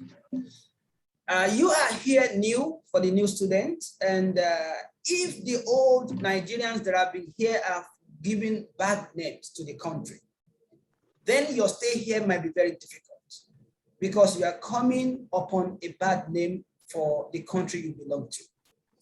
But fortunately, over the decades, we've not got any major issues relating to breach of ethics or ethics standards from Nigerians. And that is why it's easy to get more students admitted. And that's why you find yourself here. Hence, you need to keep the chain going, you have to keep the standard of ethics as high as possible so that others can continue to come upon the good name established by Nigerians. So now let me go into details of ethics, especially as we're here in the academic arena. The first thing which is very important is related to your academics. There is something they call plagiarism. Plagiarism is stealing the intellectual work belonging to somebody else and claiming credit for it. This is called plagiarism. So, and this could happen because sometimes you are given assignment in some courses, or you are given term project or term papers. So these actually require your independent effort and your personal time. And some people believe we need to be smart. Yes, you're right. We have to be very, very smart. Okay, we need to be hardworking and be very smart. If you are just hardworking and you are not smart, then you will end up with much reduced productivity. So it's a constant fact that we have to be very smart. At the same time, the standard of smartness or definition of what makes smart varies from person to person. The reality is that for some people, what they feel is smart is actually unethical. An example is this. A course instructor asks you to come up with some term project, okay, gives you the freedom. And then what you simply did is to look for one student who took the course 2 semesters ago, take all the course materials from him, and then you look for his own term project and you propose as your own topic of term project. This is something looking smart, so that you have nothing to do more than just to submit whatever you took from your friend. So this is unethical. It's possible that you are caught. If you are caught, the penalty can be stiff. Even if you are not given any penalty, it's a bad name. Once again, we have a small number of Nigerians here in relative to the other expatriates. So a few bad eggs can easily give bad names to Nigeria. And you can also be penalized for it. So don't plagiarize. Plagiarism again means using work which are not your work to take credit for yourselves. So don't plagiarize when it comes to term projects or when it comes to assignment or anything. But it's okay if you have, let's say, an open exam. Sometimes in this university, I think maybe you have the same thing back at home. Open book exam means that the exam allows you to consult any resources. So if it's open book, okay, it means you can open your textbook. And some instructor will ask you that you have the liberty to even open the internet. But when you do so, don't extend your openness to consulting others, okay? So for instance, you copy the question and you send by WhatsApp or anything to somebody. Please solve the question and give me the answer. So you see, you have breached the standard of ethics. So when it comes to exam or anything academic work, please try your best to work hard, work smart, but do not cheat whatsoever, okay? Of course, this concept of microchipping or there are different names, and maybe I'm giving the old names. Maybe there are new 21st century names given to cheating materials. People write exam things, definitions and formulas and some things, which are not allowed to be taken to the exam. They write into very small sheet of paper, and then they try to keep it somewhere, okay? And during the exam, they take it out and try to seek help from those things. So all of those things that people practice at home sometimes, please and please do not try that here. Try to be as much as possible, as much ethical as possible when it comes to your academic work. Now, let's talk about your research work. Dr. Sulaiman mentioned here recently that you are here majorly for your research work, even though your academic activities are the doors to your research work. So your research might be a lot rigorous, just in the same way that you cannot plagiarize assignment or term papers, you cannot plagiarize your research as well. You must have heard many cases of people who simply took PhD work from some other countries and they just dump the entire thing and submit for their PhD work. We have seen cases whereby somebody was caught after 10 years of graduation. They found out that his PhD complete work has been done by someone else 7 years before that time, somewhere else in the world. So don't plagiarize your research work. At the same time, as you are doing your research work, some ethical standards need to be maintained. One important thing is when it comes to paper publication. Again, you cannot plagiarize materials in your paperwork.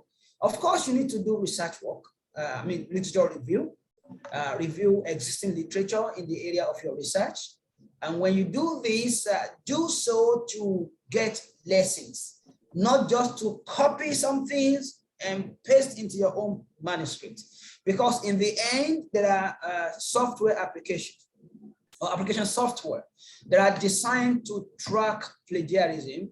So sometimes when you submit plagiarized work or a work with heavy plagiarism, it will be rejected, and sometimes the rejection can be extended to ban. They can ban you from that journal for publishing when they find out that most of your work which you present for publication have been plagiarized. And more importantly, apart from plagiarizing some research items, you need to be careful about your core research work, okay?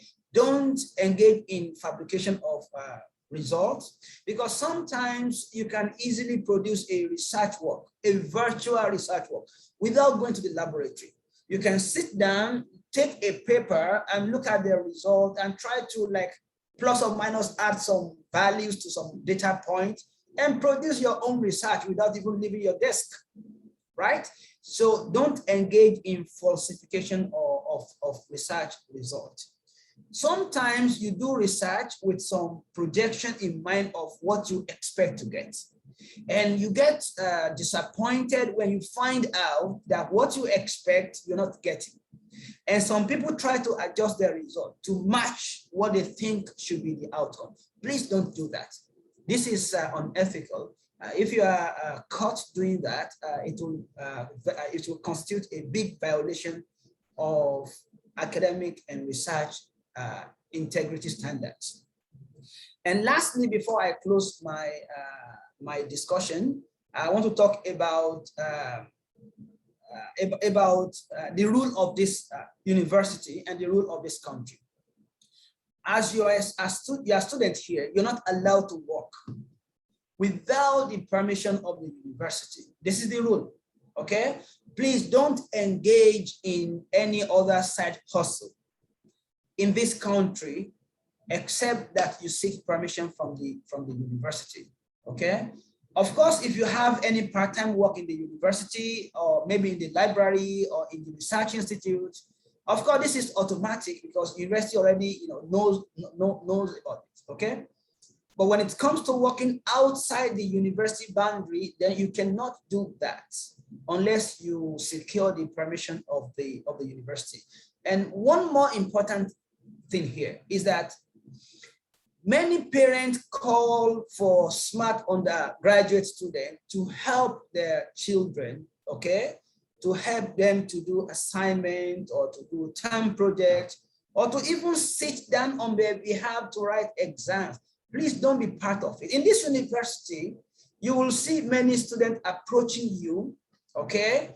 To help them to write reports, okay? To help them to write report of the laboratory work or anything, or even they can ask you to help them write term projects. Please don't do that. You can advise them. You can sit them down, discuss some interesting topics, and you can give them backup support. You can advise them as a supervisor or as an advisor, but do not do their work for them on their behalf, okay? This is very important because the consequences are very, very harsh. Most especially when it's coming from a group of people who are not so much in number. It can be, it's easy in this country to easily tag a people by what one person did. Okay, please try to avoid all of that. In general, try to tame your attitude. Okay, you know, in our country, when something is done and you don't like it, we can protest, right? We can do aluta, yeah, you know, great Nigerian student. Please, and for the third time, please do not protest here. Protest is against the culture of this place. It doesn't mean you cannot seek redress on something which you feel is not fair. Okay, you can easily write the chairman of your department, or you can write your advisor, but try to do things in modest ways. Don't be rowdy, don't be lousy, and don't constitute nuisance, please and please. Whatever we do there in Africa or somewhere else in the world, this rowdiness, this act of thinking you are always right and the administration or the government is always clueless or wrong, and you are ready to, oh, we will not agree, hey, great Nigerian student. Please, it doesn't happen here. So when you are in Rome, please behave like Romans. There is no protest, there is no noise, no lousiness here. Try to comport yourself and try to focus on your objective. Remember, you are on transit. You're not coming here to sleep and make your own country. Anyway, I don't know, maybe you want to get citizenship, but believe me, in general, you are on transit. So comport yourself and try to focus on your primary objectives and don't engage in what will cause troubles for you and cause troubles for your community at large. Thank you so much. May God bless you and make your stay easy and fruitful. Assalamu alaikum wa rahmatullahi wa barakatuh. Wa alaikum salam wa rahmatullahi wa barakatuh. Thank you, Dr. Said, for such great advice. We'll move next to the advice again on ethical issues to be delivered by Dr. Mansour Aliyu. Dr. Mansour?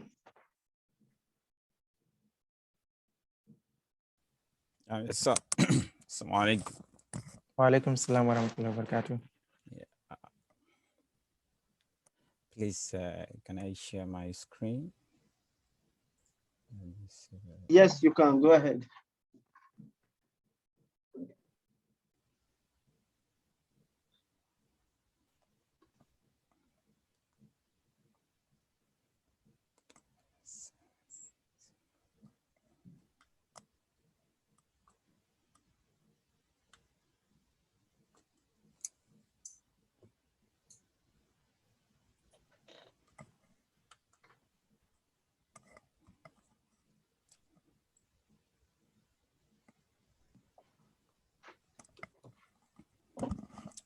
أعوذ بالله من الشيطان الرجيم بسم الله الرحمن الرحيم السلام عليكم ورحمة الله. Alaikum salam. So inshallah we'll be talking on ethical issue from a student perspective. So I just have let me say, okay, 7 minutes.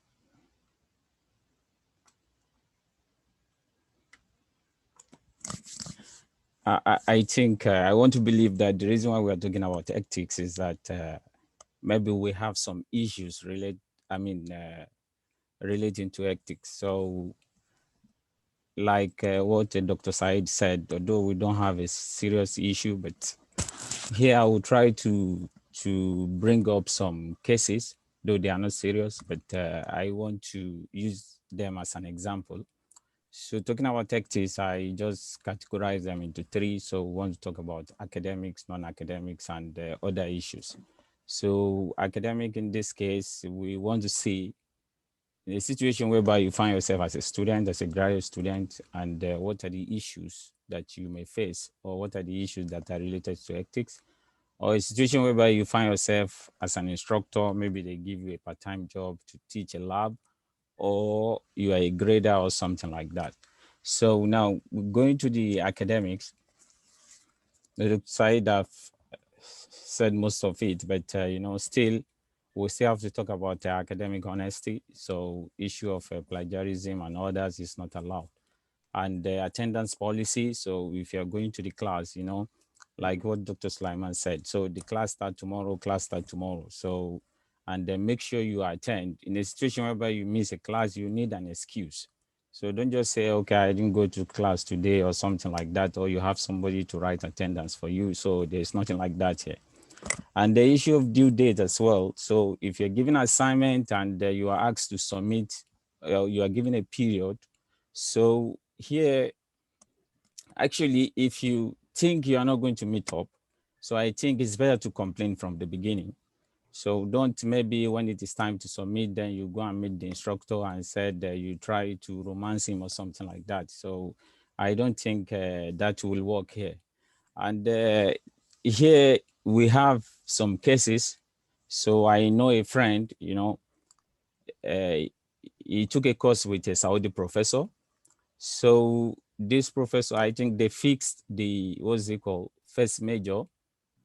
It's a normal thing in Nigeria that maybe when they ask you to stop writing in exam, you think you can still do one or two things, before they collect the script from you or something like that. So this thing actually turns against him because the professor asked them to stop, but the guy still continue writing because he thinks it's a normal thing. That was his first major in this school. So thinking the professor will come and collect the script from me. So when the Saudi professor now found out that this guy is still writing, immediately he went to him, he canceled the page that he found him writing. He turned to another page again, want to cancel his work. He said, "You are cheating. What are you doing?" He said, "This is not cheating. I'm trying to round up this and that." And unfortunately, the issue, the issue progressed. Maybe the lecturer, from that day, he just is behaving to the guy somehow, At the end of the day, the guy couldn't get a good grade in the course. So also, I think this one is recent. We have two brothers in the same class, still is a Saudi professor. So they gave them just homework, as some people said. So they gave them homework and they asked them to submit. So one brother, let's say brother B, asked brother A that, can you please send me your homework? So I want to check one or two things there. So the brother A, which is the giver, he sent him his homework. Then the receiver, he just, I don't know whether he want to be lazy or something like that. He went ahead and submitted the same thing. So this lecturer, he took the case up, It was, it was able to detect anyway. Then immediately what he did is I sent an email, copied the chairman, copy a lot of lecturers that these guys, they were cheating. I think he tried to take it to the graduate school. So at the end of the day, he gave them condition. He said, okay, you guys, since I know you are a cheater, you cheat a lot, you are not going to get, even if you write exam, you do all the necessary things and you're supposed to get A+, you will not get A+. In fact, you will not get the grade that you think you deserve. So at the end of the day, they just say, okay, what can we do? So we have to drop the course. So the receiver doesn't really care much because he know that I have to drop this course. I don't want the issue. But the giver, which is brother A, actually, even up to today, because I actually discussed with him, some hours ago. So he said, okay, it's the course that he need. You want to learn from this course, but there's nothing he can do. And it's a normal thing in Nigeria that you do homework or you do assignment, you give it to somebody, or you go to exam hall and you say, I want to back my friend. So there's nothing like that here. Even if you go to the exam hall, don't think maybe the student, they are the same. Some student, they will go and report you after the exam. And they can say you cheat or you are discussing or something like that. Please try to take note of that. And on the plagiarism, this is somehow funny. There's a brother also. When he came newly and he was fortunate to be in the same class with old students. So they gave them assignment. They were all Nigerians. They gave them assignment and they asked them maybe to write something. So they shared the topic. And I think after that, they had a meeting that everybody should bring his work. But they said before we combine it, we have a target, let's say like 10% or something like that. So we have to check individual work. So let's see what is the level of your plagiarism or, what is the level of your, similarity or something like that. So they find out that this new brother, when they check his home, they say, immediately they saw this, so they say, what is this? He said, and so what? What? He said, you copy from somewhere? He said, yeah, that's the topic you gave me. I found out that is, is the same. They said, no, you can't do that. Then they now taught him how to, how to check, how to use authenticate and something like that.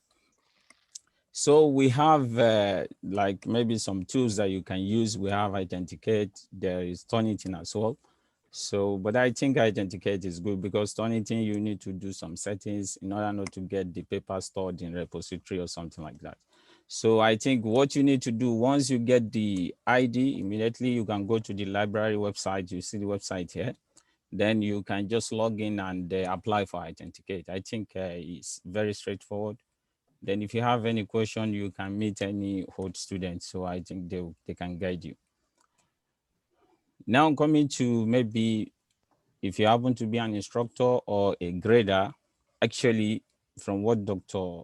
Sulaiman said and Dr. Said as well, students here, in fact, they can come to you, ask you for mark. They will try to be your friend, tell you that if you come to this place, I'm living in Jeddah, I can take you to this place or something like that. The funniest thing is that don't believe them, because if you think you want to help somebody or you want to assist or something like that, they can go and report you. So what you need to do is you have to maintain justice. You have to maintain equity. So some students, they are extremely honest. So they will sit in class, they will be looking at you. They want to see what you are doing, Then after the class, they can go and report you.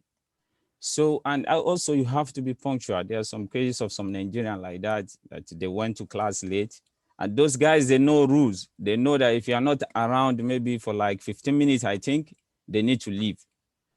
So this brother went to the class. In fact, he found maybe like 2 or 3 students. They quickly packed their thing and run. So the next thing, they went to the department and reported him that he did not come to class. So please try to take note of this and make sure you enforce attendance policy. If any student miss class, you have to ask him to bring official excuse. So late assignment policy as well. So if student is not submitting his lab on time or something like that, you have to show that you will penalize him. So please, you have to take note of all this. Now coming to non-academic, here we want to, I will be discussing student housing, what are the housing regulations, and student restaurant as well. So these are the places that we used to have some little issue. So student housing, I think it is clear that you don't cook. Cooking is not allowed. So, and here, when we're talking about cooking, when we're talking about some Nigerians, many people, you see them cooking. And as a matter of fact, some of us will see people cooking and they will not be able to caution them. I think it's bad. Sometimes you disturb your fellow Nigerian, because there's some cases that some Nigerians are complaining that a fellow Nigerian is cooking and they will go and mess up the toilet, will go and wash fish, something like that, everywhere will be smelling. If your fellow Nigerians are complaining, what about other nationality? So to some extent, some people, they will go and report you in the housing. They will say you are cooking and something like that. There's a brother, he just called me, tried to make an inquiry. He was asking me that, brother, what do you think will happen if they caught somebody cooking or something like that? He said, if you are caught cooking, directly you are going to Murtala. He said, what do you mean? You are going back to Nigeria? He said, oh, there's a problem. Then he now told me that they called his roommate this and that. Then after that, somebody now told me that he was there while he was calling me, that what he said after the conversation is that I would definitely deny, and I would deny completely that I don't know anything about it. So you see, his roommate was caught. Perhaps maybe they are eating together, they are doing anything. So, but he said he's going to deny him. He said, how will he go back to Nigeria? And they will say, okay, they sent him back home because of food. It doesn't make sense. So please try to take note. I know maybe some of you guys, before you came, you are asking, what about cooking? What can I bring or something like that? please know that cooking is not allowed. So now coming to the restaurant, like Matam. So there's some cases whereby you see some Nigeria, you know, everything is there. I think everything is clear that if you take this and that, you are going to pay 4 real. If you take this and that, or 4.6, something like that. So there's some situation whereby you see some Nigeria, they will go to Matam and they will take more than, you know, what they want to pay for. Most especially when it comes to issue of bread and something like that. So maybe you are allowed to take just 2 bread maximum.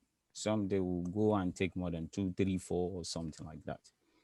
And your action actually, because some Nigeria also complain, they get irritated that why are you doing this? But they cannot talk to you or they cannot caution you, something like that.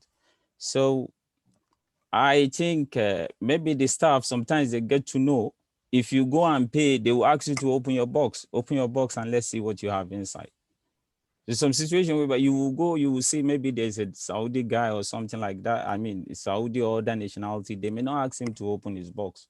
But if you go there as a Nigeria, then you are asked to open your box. So don't think maybe they don't like you or something like that. Maybe it may be what other Nigerians have done or something like that.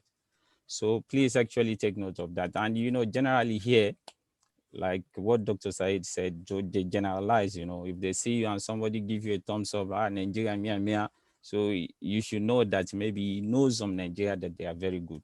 And if somebody react to you other way around, so you should know that it's as a result of his experience as well.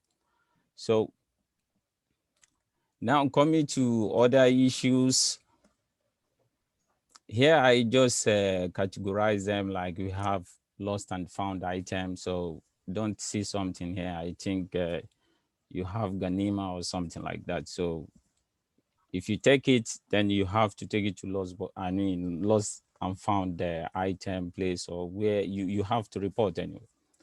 And the issue of account and bank related issue, I think this is also a serious issue, and maybe perhaps new students normally fall victim. So coming to this issue, I think, let me be explicit.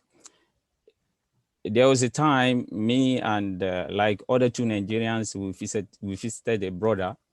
Then while we are discussing, I say, Baba, wait to look at what is happening. So also person used my account almost 3 times to send money home.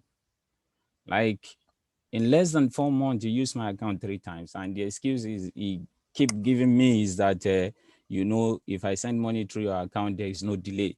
So immediately I send money with your account, then it will reach Nigeria immediately. So I don't used to experience delay while using your account, and that's why I'm using your account.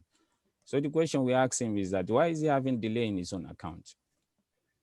You get the point. So if he's using your account and you are not experiencing any delay, it's because maybe you have not get to some extent. Maybe I don't know what is happening. So, but you know, somebody will come and romance you and talk to you, be your friend or something like that, and say you want to use your account for something or something. Please try to find out, you know. Don't just fall victim and say, okay, go ahead and do that. Because, you know, I don't know how to explain this, but it's your fellow countrymen that will come to you and just try to use you for its own benefit, you know. Please try to take note of that. Then proper exit, as Dr. Sulaiman said, I think this is also important. I had a case that somebody leave even during the semester. They gave him a course or a lab to teach, but still, he left them and go his own way. And some of us, we celebrate him or we see him as, yeah, he has to pursue his goal or something like that.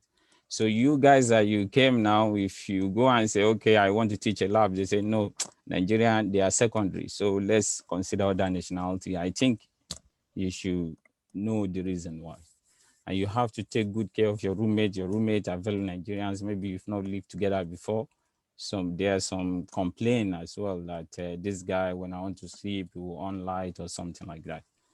So still, I think that's all. And try to always inquire, you know. If somebody tell you to do something, please make sure you make inquiry. Don't just trust anybody, you know. If somebody asks you that, you do this thing for me, or I will help you to do this, or something. Some, they come to you strictly on business, and some, they come to you strictly on brotherhood or something like that. So please always make an inquiry. And, you know, as people say, you have to shine your eyes as well, you know.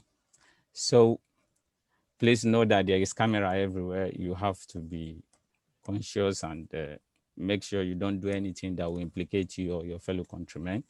And above all, you know, you have to know that cheating is not allowed, you know. You have to be ethical. And thank you. Assalamu alaikum. Wa alaikum salam wa rahmatullahi wa barakatuh. Thank you very much. Yeah. Madam Isa, are you there? No, Madam Isa. Okay, while waiting for him, I think we can just move on to the next item on the agenda, which is we continue with the introduction of the new. Hello? Dr. Babalola is raising up his hand. Okay. Okay, sorry, I didn't see that. Yeah, Dr. Babalola, what is? Hello, assalamu alaikum, brothers. Alaikum salam. Sorry, I'm not able to be with you physically. Actually, I thought I won't be able to join the program because it's you guys started around 5:30 a.m. here. So, but it's very important for me to join as one of you, your little brother around here. So, yeah, thank you for organizing this event, particularly for my big brother who is going to be leaving us. I need to ship in something before he gives his farewell address. Brother Wale Adejuma has been a big brother to me since I joined the NCUPM in 1997 for my master's. We have been together like family, friend, and virtually there is no, if 2 days pass and we don't see each other, the days have not passed. So even when I moved here for my PhD, we were in continuous communication. And he has been a strong pillar to me since my family moved back to Canada. So I really appreciate him for his brotherhood and wish him all the best as he's moving back home. Inshallah. So I normally give what Saeed and the other brother have done, the ethical issues, and I think what I've given before should be found on the website so the student can gain from it. One word I always end up with is a good name is more precious than gold and silver. So it's not you preserving your, the identity of Nigeria, but your father's name, your grandfather's name is equally important. So you have to be a good ambassador of your parents and yourself and your siblings. So some things that were not mentioned when the people who presented on academics mentioned, I just want to ship it in. For the student, you have to note that the system we are running in KFUPM is quite different from what is obtainable in Nigeria. There is continuous assessment. From the day one tomorrow when you'll be starting your lectures, you'll be given the synopsis of your courses. And there you have the time for quizzes, time for submitting assignment and things like that. You have to take all those little quizzes and assignment that they will be given to you seriously. A single mark can drop you drastically from the next grade. So you have to take that into cognizance.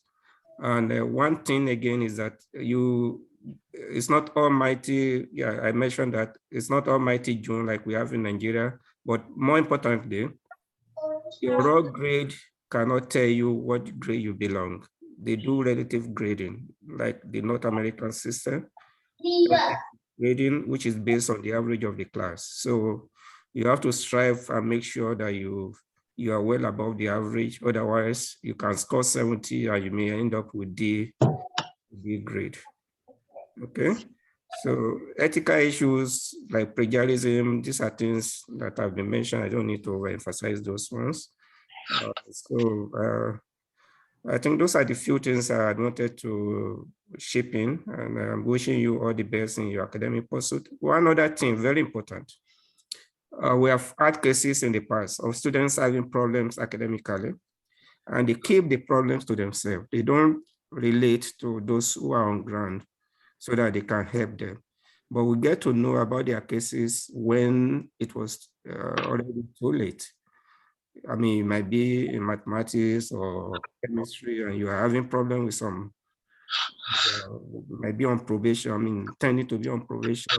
Or if you don't tell people on time, you'll be on your own. You don't run to the community leaders when it is already too late. So let people know in advance what your problems are. And this is why you have to, we have had the experience when we do this kind of ceremony for new students. After the ceremony, it's only if you meet them on the way, on the road, you don't even know them.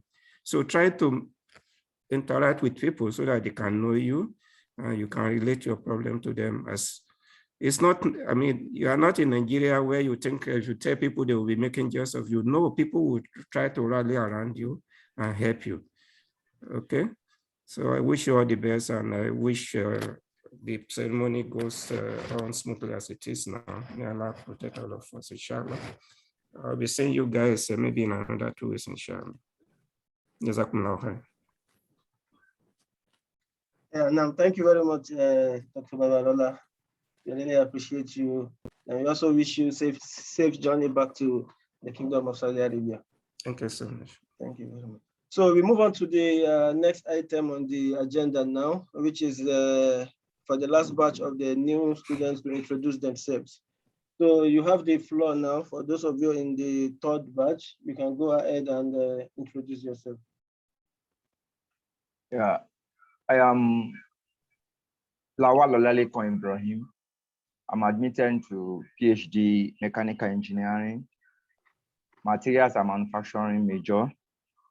I finished from University of Lagos in Nigeria. Thank you. You're welcome.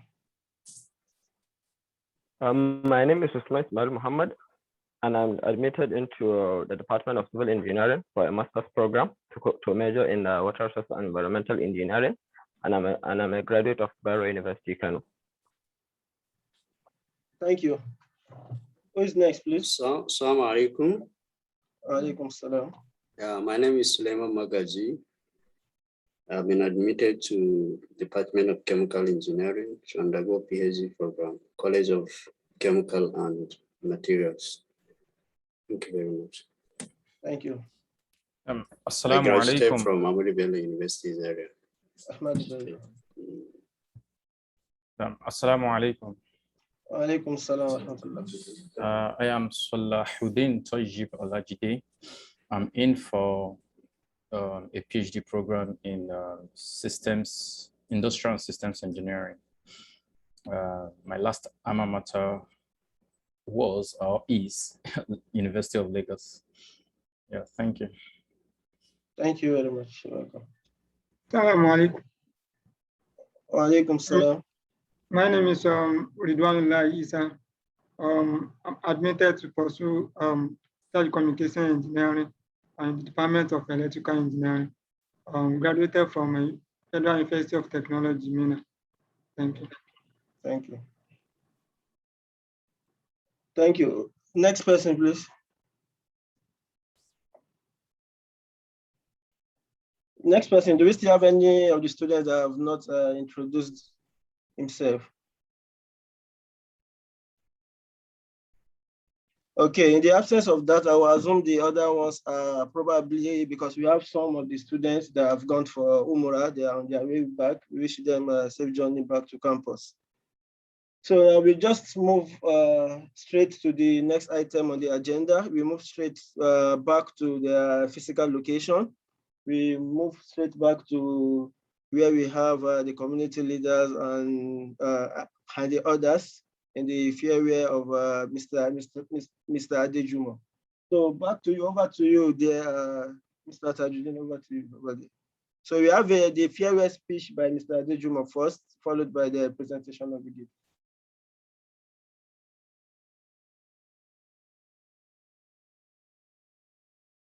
Yeah, can we get someone from the physical location? Are you with us? Okay.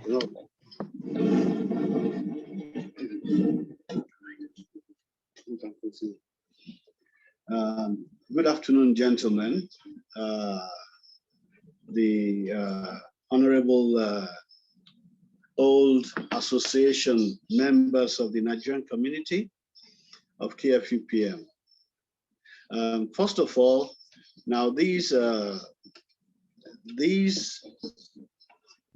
send-off party for me is a bit of an impromptu. I wasn't expecting this because of the fact that at this moment there is the issue of COVID. Even at my department, there was no send-off due on my behalf. But I was on the phone with one of you guys a few days ago, and he told me that there's going to be a kind of celebration or send-off party on my behalf. I really appreciate this effort. Before I go on, I would like to thank some very important members of the Nigerian community here, the senior, very, very senior members of the Nigerian community. I'd like to start with Dr. Olusoya, Dr. Abujiya, Dr. Awotude Habib, Dr. Adeniran, and Dr. Suleiman, and Dr. Said. Now, if I have not really mentioned your name and you are in this group, please pardon me. It is not that I want to leave you out of this speech, but one way or the other, I've been able to come across quite a lot of Nigerians here.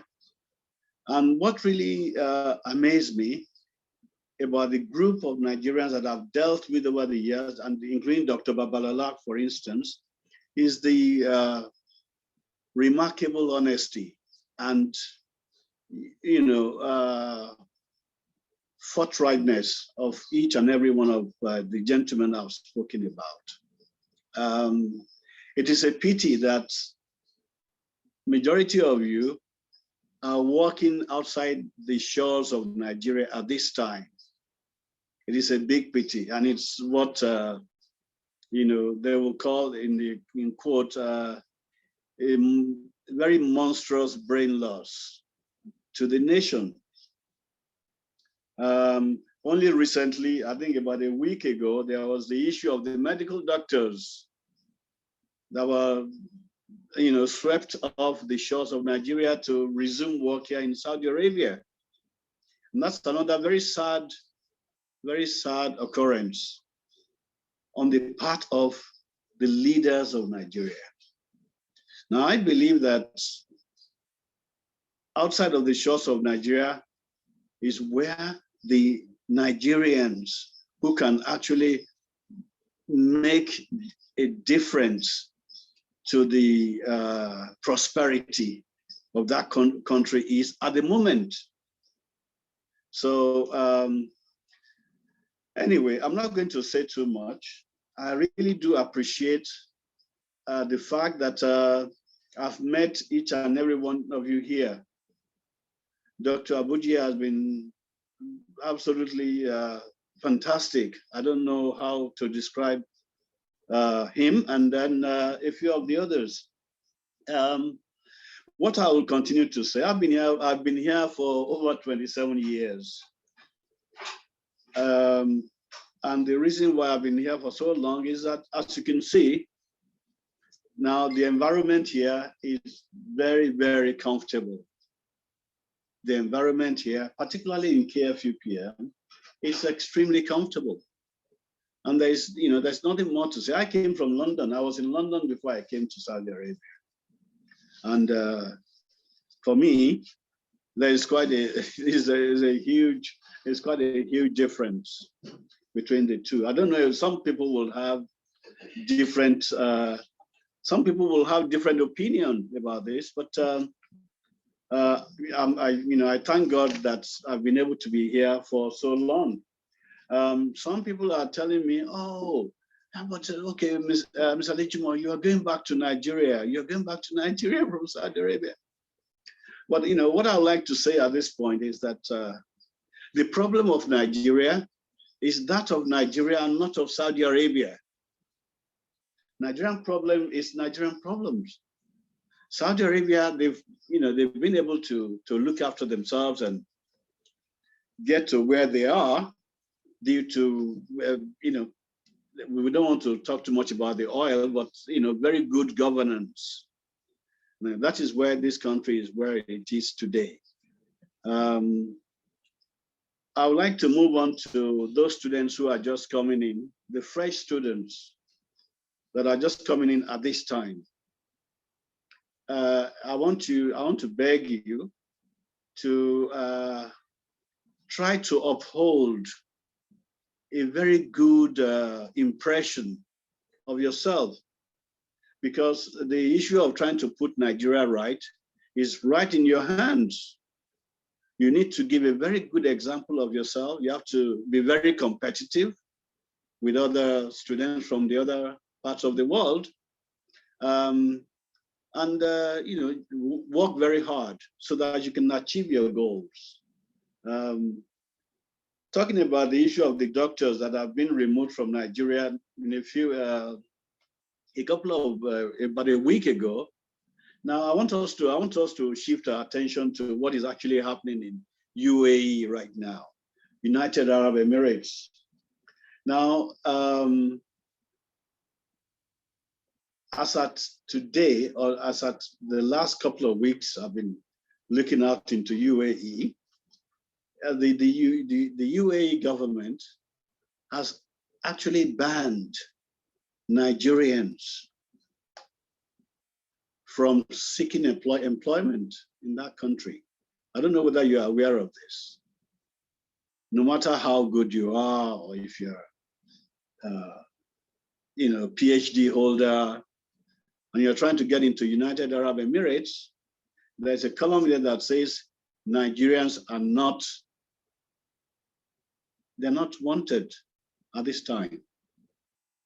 And now you can see that the reason why that is because of the reputations that some of our brothers over there have, the kind of atrocities that they have committed in that country.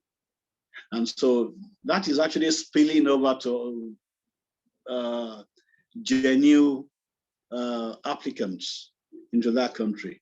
So we just need to keep working hard and try to see how we can improve the image of Nigeria outside the shores of Nigeria. It is obvious that we are all extremely hardworking people and very, very intelligent people. But there's just that little common about, the actions of very little negligent part of the society. Once again, I would like to repeat and thank those Nigerians that I've met here. They have been actually wonderful and extremely supportive. And I'm going to miss each and every one of you. I will continue to be in touch with the community through my friends and my people. And I wish each and every one of you a very eventful, positively eventful stay here in the kingdom. Thank you very much.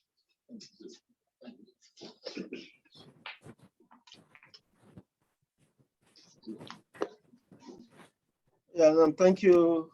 Thank you very much. So I think we hand over the program to you over there at the physical location. Maybe Brother Judin is over there. You can help shift to the next item on the agenda, which I think is the presentation of award or gift to Mr. Jujumo. Yes. Now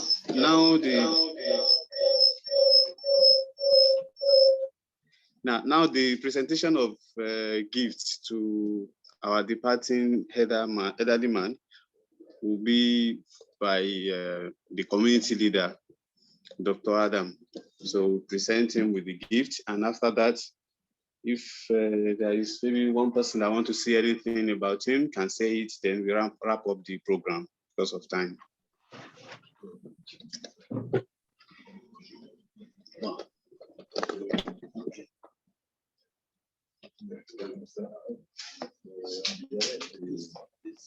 We appreciate your willingness, your support to the community. So throughout the period here, so the community so much appreciates you. Thank you very much, sir. So, we wish you all the best in your future endeavors. Thank you very much, Dr. Thank you, gentlemen. I really appreciate this. Thank you, all of you. I wish you all very good, eventful experience here. And I think that some of you are probably going to be here more than I do. You never know. Some of you are going to be here for, Dr. Abuji is already catching up on me. So I really thank all of you. It's been really wonderful. I wasn't expecting to meet the caliber of people that I met here. The people that are here. And I wish you all the best for the rest of your stay here. And I'll continue to be in touch. I'll continue to be in touch with everyone. Thank you so much. Thank you, Dr. Abudia. Thank you, Dr. Lusaya.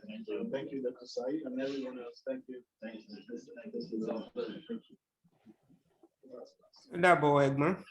So over to you now, over there. Okay, thank you very much for everyone over there. So because of time, I think we just have less than 15 minutes to Salatu Asri now. So we just move on straight to the general discussion.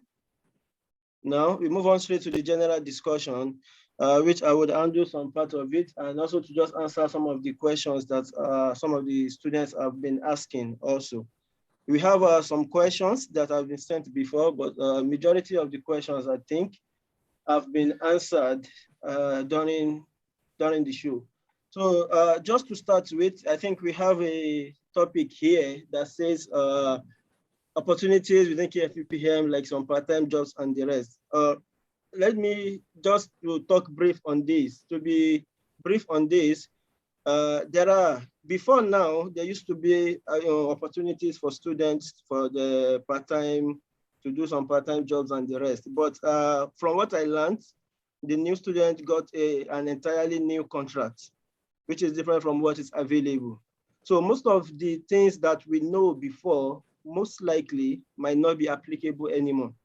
So if you know that the money that is being assigned to you, I think that should be the 840 or so, it's not going to be enough. It's already written in your contract what you should do if you need to earn more, which I think is securing jobs as either a research assistant or a teaching assistant. So I will just talk briefly on what can you do to secure these things. Like I've answered most of you before now, the opportunity is available everywhere. It is enough that every person can get an opportunity. It is not a do or die affair that you need to fight for it because it's not enough. You have the opportunities there. You just do your own part by trying as much as possible, especially in your first semester. Have a good grade. Anything, if possible, try as much as possible, 3.5 or above, then you can be 100% sure that you have this. So like follow the advice that have been said earlier by the professors and some of the students also. And this will make, we put you in the right path for your success and also both academically and financially, because it is when you have the good grade that you will be able to do some things that will also give you more money within the school also. And in case if the opportunity comes as regards doing some research job like that in RI, it is always good, better that such kind of job you're going to take is directly related to your thesis, because that makes everything easy for you. What you're doing is just your thesis and you're getting extra for it. So with that, you are not wasting extra time, like Dr. Sulaiman said earlier. You are not wasting extra time like that. So that is that on that. And then I think a question now I would like to answer from the chat. Someone said that, can you attend class even without finishing registration? Yeah, you can attend the class. What the lecturer will just do, because he's going to come up with his own list of those that have registered. Attend the class. When he asks you, you will inform him that what is happening is that you've not been able to register. That's because there is time that the registration would close. So you inform him that you've not been able to register, but you plan to do that. So you can always attend the class, especially for the first week. So you can attend classes without registering like that. I think another question is, someone said, do we have a general grade scale? I think this question has been answered earlier. We do not have a general grade scale in the university. It is not general. It has to do with, it depends on the person that is taking the course, just to be brief like that. It is usually relative grading. So try as much as possible to put in your best. And when they say relative grading, it does not mean that you don't teach your fellow students what you know because you think you might get above you. Life is not like that. So just do your best and help as much as people as you can, and you will see that you are going to be in a good standing. So in terms of the grading, it just know that just put in your best, because in some courses you can have 90 over 100 and still fall in the B category. And in some courses, you might even have 80 and have A+. So it depends on the difficulty level of some of the courses, and those faculties are fully aware of that. They are aware of your performance and your ability and your behavior in class right from day one. So always try as much as possible to be the best you can, and you can be rest assured that you will get the best grade also. So okay, someone said, would the university provide an account that will be used for card payments within the university? Yes. So once you get your resident permit, which is the e-commerce, the next thing will be for you to open an account with a bank that the university is paying with. So once you get that, I believe you will receive instruction on that. Just contact some of the students that are here before, and they will give you direction as to how to open your bank and the rest. So these are something that you get to know. Once you get your resident permit, that is the first thing you do, setting up an account so that you can start receiving your initial reals.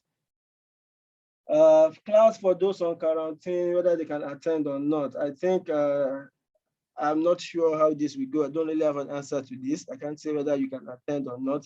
But since Mr. Phillips told you that you can move around on campus, I believe maybe you can do that for now, but you might need to reconfirm from him also. And I got some students also were also asking about the time for lecture like that. So I would just briefly share my screen now and just show you, because most of this information are available on the registrar website. Most of this information that you're asking about, time for lecture, location, and the rest, they're available on the registrar website. So what I would just do now is just to share my screen and go to the registrar website and show you the meaning of those codes on the website, so that you can be able to know that what you are doing like that. So this is the, just 1 minute, please. Let me, okay. Okay, so this is the registrar website, which if you come to the registrar website here, you will see the course offering. This is course offering and the rest. So the first thing you want to do is to select the department, your department. So once you select your department, let's assume mechanical engineering, because I'm a mechanical. So let's say mechanical engineering for now. So it's going to show you the courses that are available for this semester. Here is the semester, that is the current term. The current term is term 211. Meaning of this is 2021, that is 21. We are in year 2021, and 1 representing the first semester. So that means next semester is going to be 212, like that. So the first thing you see here is all the courses from the undergraduate down. When you come down, you will see up to the graduate courses that are being offered here. So on the first, this is the course section. That's the section of the course, because some courses, because of the number of students attending it, they divided them into different sections. So you see section 1, section 2, like that. Then the activity, what type of course is it? Is it lecture or lab? Then the CRN, this is like the unique code for the course.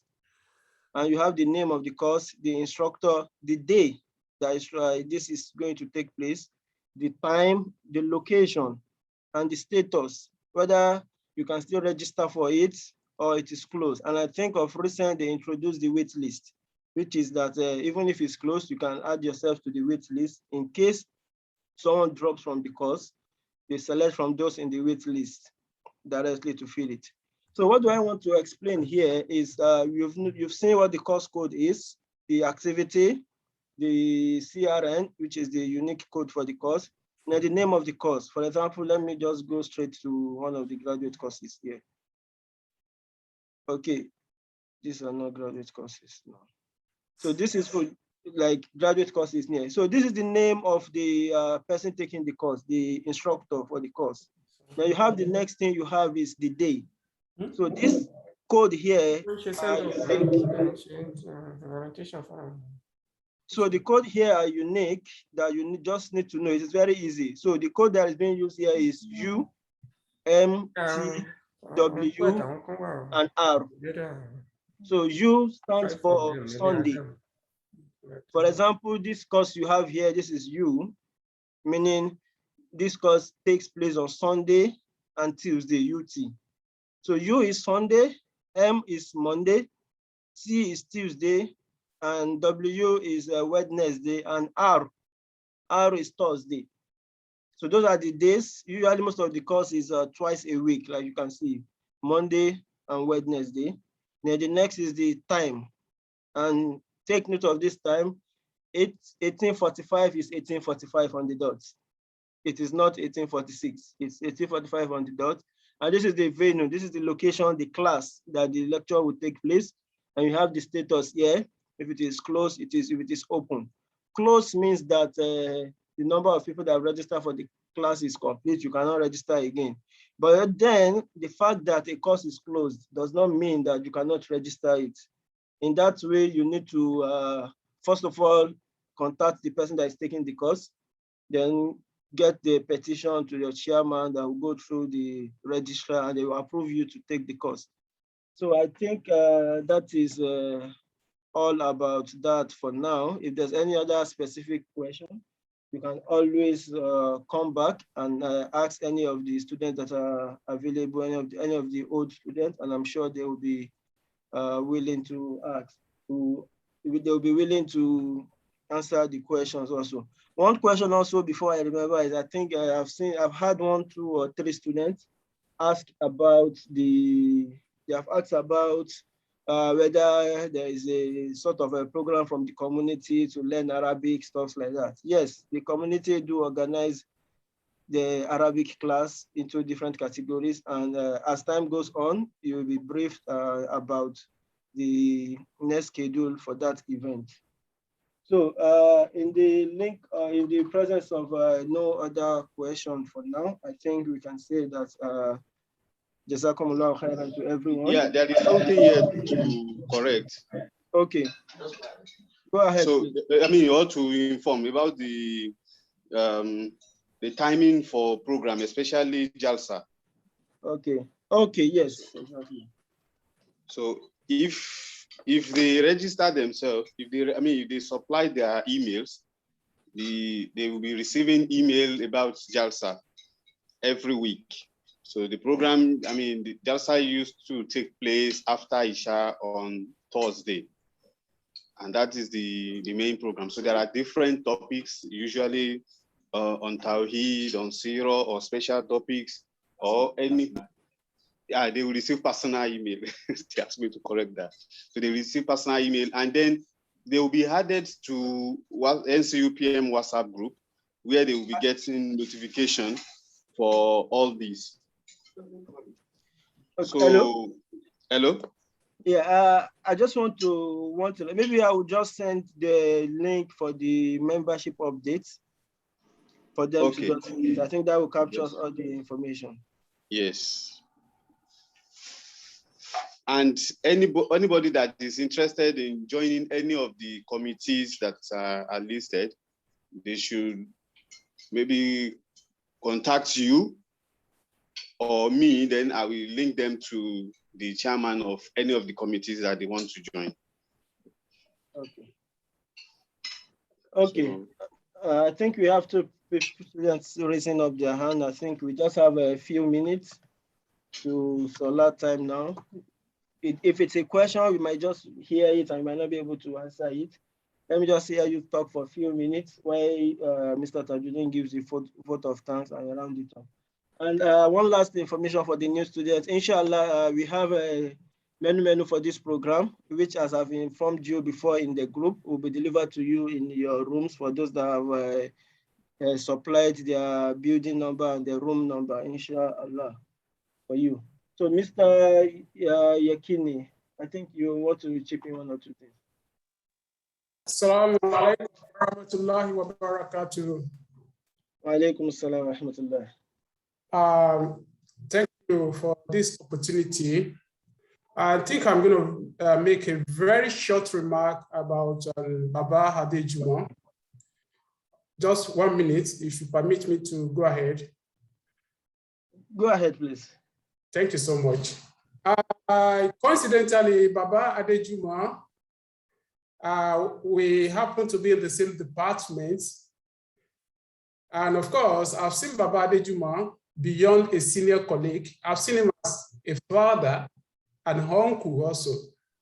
Because I remember vividly when I arrived in the Kingdom of Saudi Arabia, Baba really surprised me because the first day I arrived in the Kingdom, while I was even trying to fix things in my apartment, the first note I received from the housing unit was a note from Baba asking me to ring his number immediately I arrived.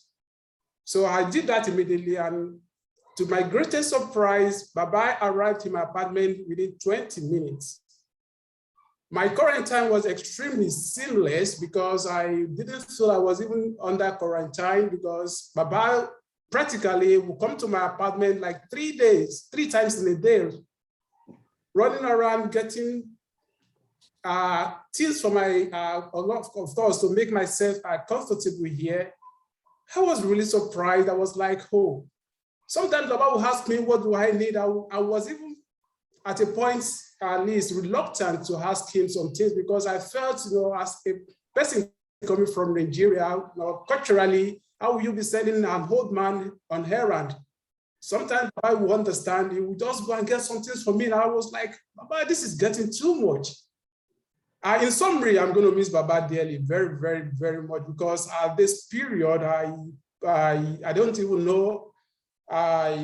I find it extremely difficult to really understand, of course, the kind of feeling I am going to have, and with him living at this period when I was just joining the service. I would have even loved a situation where he would stay beyond. Of course, I would be able to at least get more experience from him, gather, of course, enough experience at least. But unfortunately, Baba has to leave. I wish him the very best and success in his future endeavor. And I must say, in summary, Baba has been very fantastic. May Almighty Allah continue to be with him. Thank you so much. Yeah, thank you very much, Mr. Yakini. Thank you very much. So I think we don't have any other one. Mr. Zihman is also raising up his hand. Are you there? Yes. Hello. Okay, briefly. Yes, I have a question. during the presentation, while the guy presented,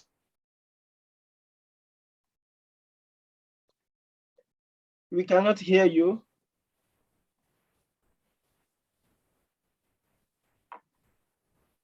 Hello. Okay, we cannot hear you. Maybe check your mic. If you can send me the question and I can help you forward it to whoever is supposed to answer that.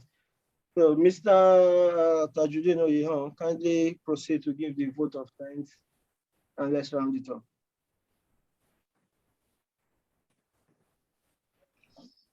Okay. Yeah. As you can see, menu is going on here because this is Fishio virtual. So you called me as at the time I'm taking my own my own share of national cake. So yeah, I want to use this opportunity to appreciate everyone, especially the community leaders and our departing uncle for his time. Even though the program was impromptu, he's still in his nature of humility. He took it like it is nothing. Some people will say, why will you organize something like this for me, like impromptu? You know, I'm an elder, this, but he didn't take it that way. So he's in his natural characteristics of humility. He accepted it like that, and here we are. So we would like to appreciate you for this. And we also want to thank the new students that are joining, those who have already arrived and are in their hostels, and those who are coming, because we have some people also joining from Nigeria. We understand some of the challenges of joining something like this from Nigeria, but they still took their time. Even though, personally, I don't like it that they are still in Nigeria by this time, because they are supposed to be registering from today, even before now. Tomorrow, they should just be fixing where their lecture venues and the lecturers and some of the course outlines, what should it be. So, but still, we thank you. And we thank the whole community members. And I appreciate their concern, especially those who are not here, that they are not going to be part of this menu. We are sorry, there is nothing we can do. You have been enjoying this, and we will actually want you to enjoy it also more, but there is nothing we can do. Just accept it from us like that. So, there's something you can do. Exactly. Am I not close? Okay, they said, the chairman said the webmaster we do something about it. So I think you can hold him, not me. So thank you, everybody. I will also hold him responsible. Yeah, I know people. So they say we will hold you responsible. So Dr. Zakaria will give us closing remarks now, and then we can end. Yeah, remarks. Thank you so much. Thank you so much, everyone, for being part of this program. For the old members, we thank you so much.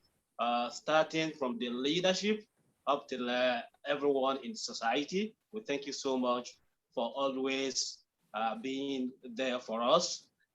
We continue to thank you for what you have always been doing. For our departing Baba, we want to appreciate you. We wish you good luck in all.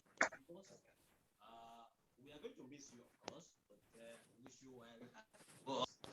If you are going back to Nigeria, make sure you have some strategies, maybe anti-kidnapping strategies. It might be necessary. And if you choose to take nomination form for any office, so let us know. Let us know that, so that will not be out of place. For the new students or new members, we congratulate you for making the list. We want to welcome you. We want to welcome you in every sense of it. We want you to feel at home. You are somewhere home away from home. So you have nothing to fear about. So just relax, be at home, and share your concerns with us, share your contacts with us, so that very soon we shall be rolling out our programs, and then you can really be part of the community. Once again, thank you everyone. Wassalamu alaikum. سبحانك اللهم وبحمدك أشهد أن لا إله إلا أنت أستغفرك وأتوب إليك. Please, next time there should be home delivery. Someone should make arrangements for that. Thank you very much, everyone. We appreciate you for joining this program from wherever you are joining us from. We say Jazakumullahu khairan. And for the new students, I sent a link in the group for you to submit your building number and room number so that you can get delivery of your menu. So don't forget to fill that form. I think there's a poll. Yeah. Sorry, we have a last poll I've just launched now. Please kindly, there's a poll running. Please kindly help us fill it and let's get your feedback on this event.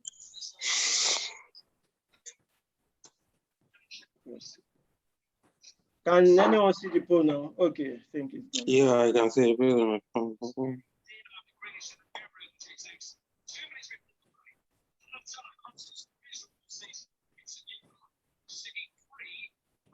As the poll is running, I think Mr. John Abiola, he said venue like 3/101. That means building 3, room 101.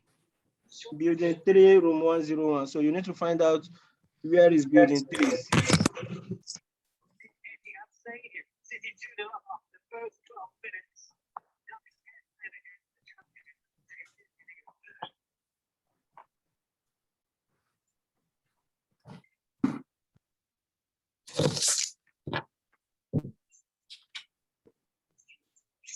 Madam Misa, over to you. I think the program is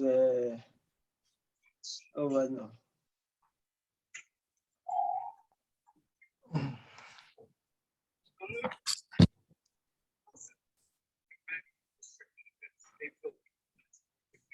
Inshallah, let's not forget to go and pray. It's time for prayer, inshallah. Yeah, it's time for prayer. So thank you very much, everyone. We appreciate your presence here. Thank you. The floor is open now and it's time for prayer.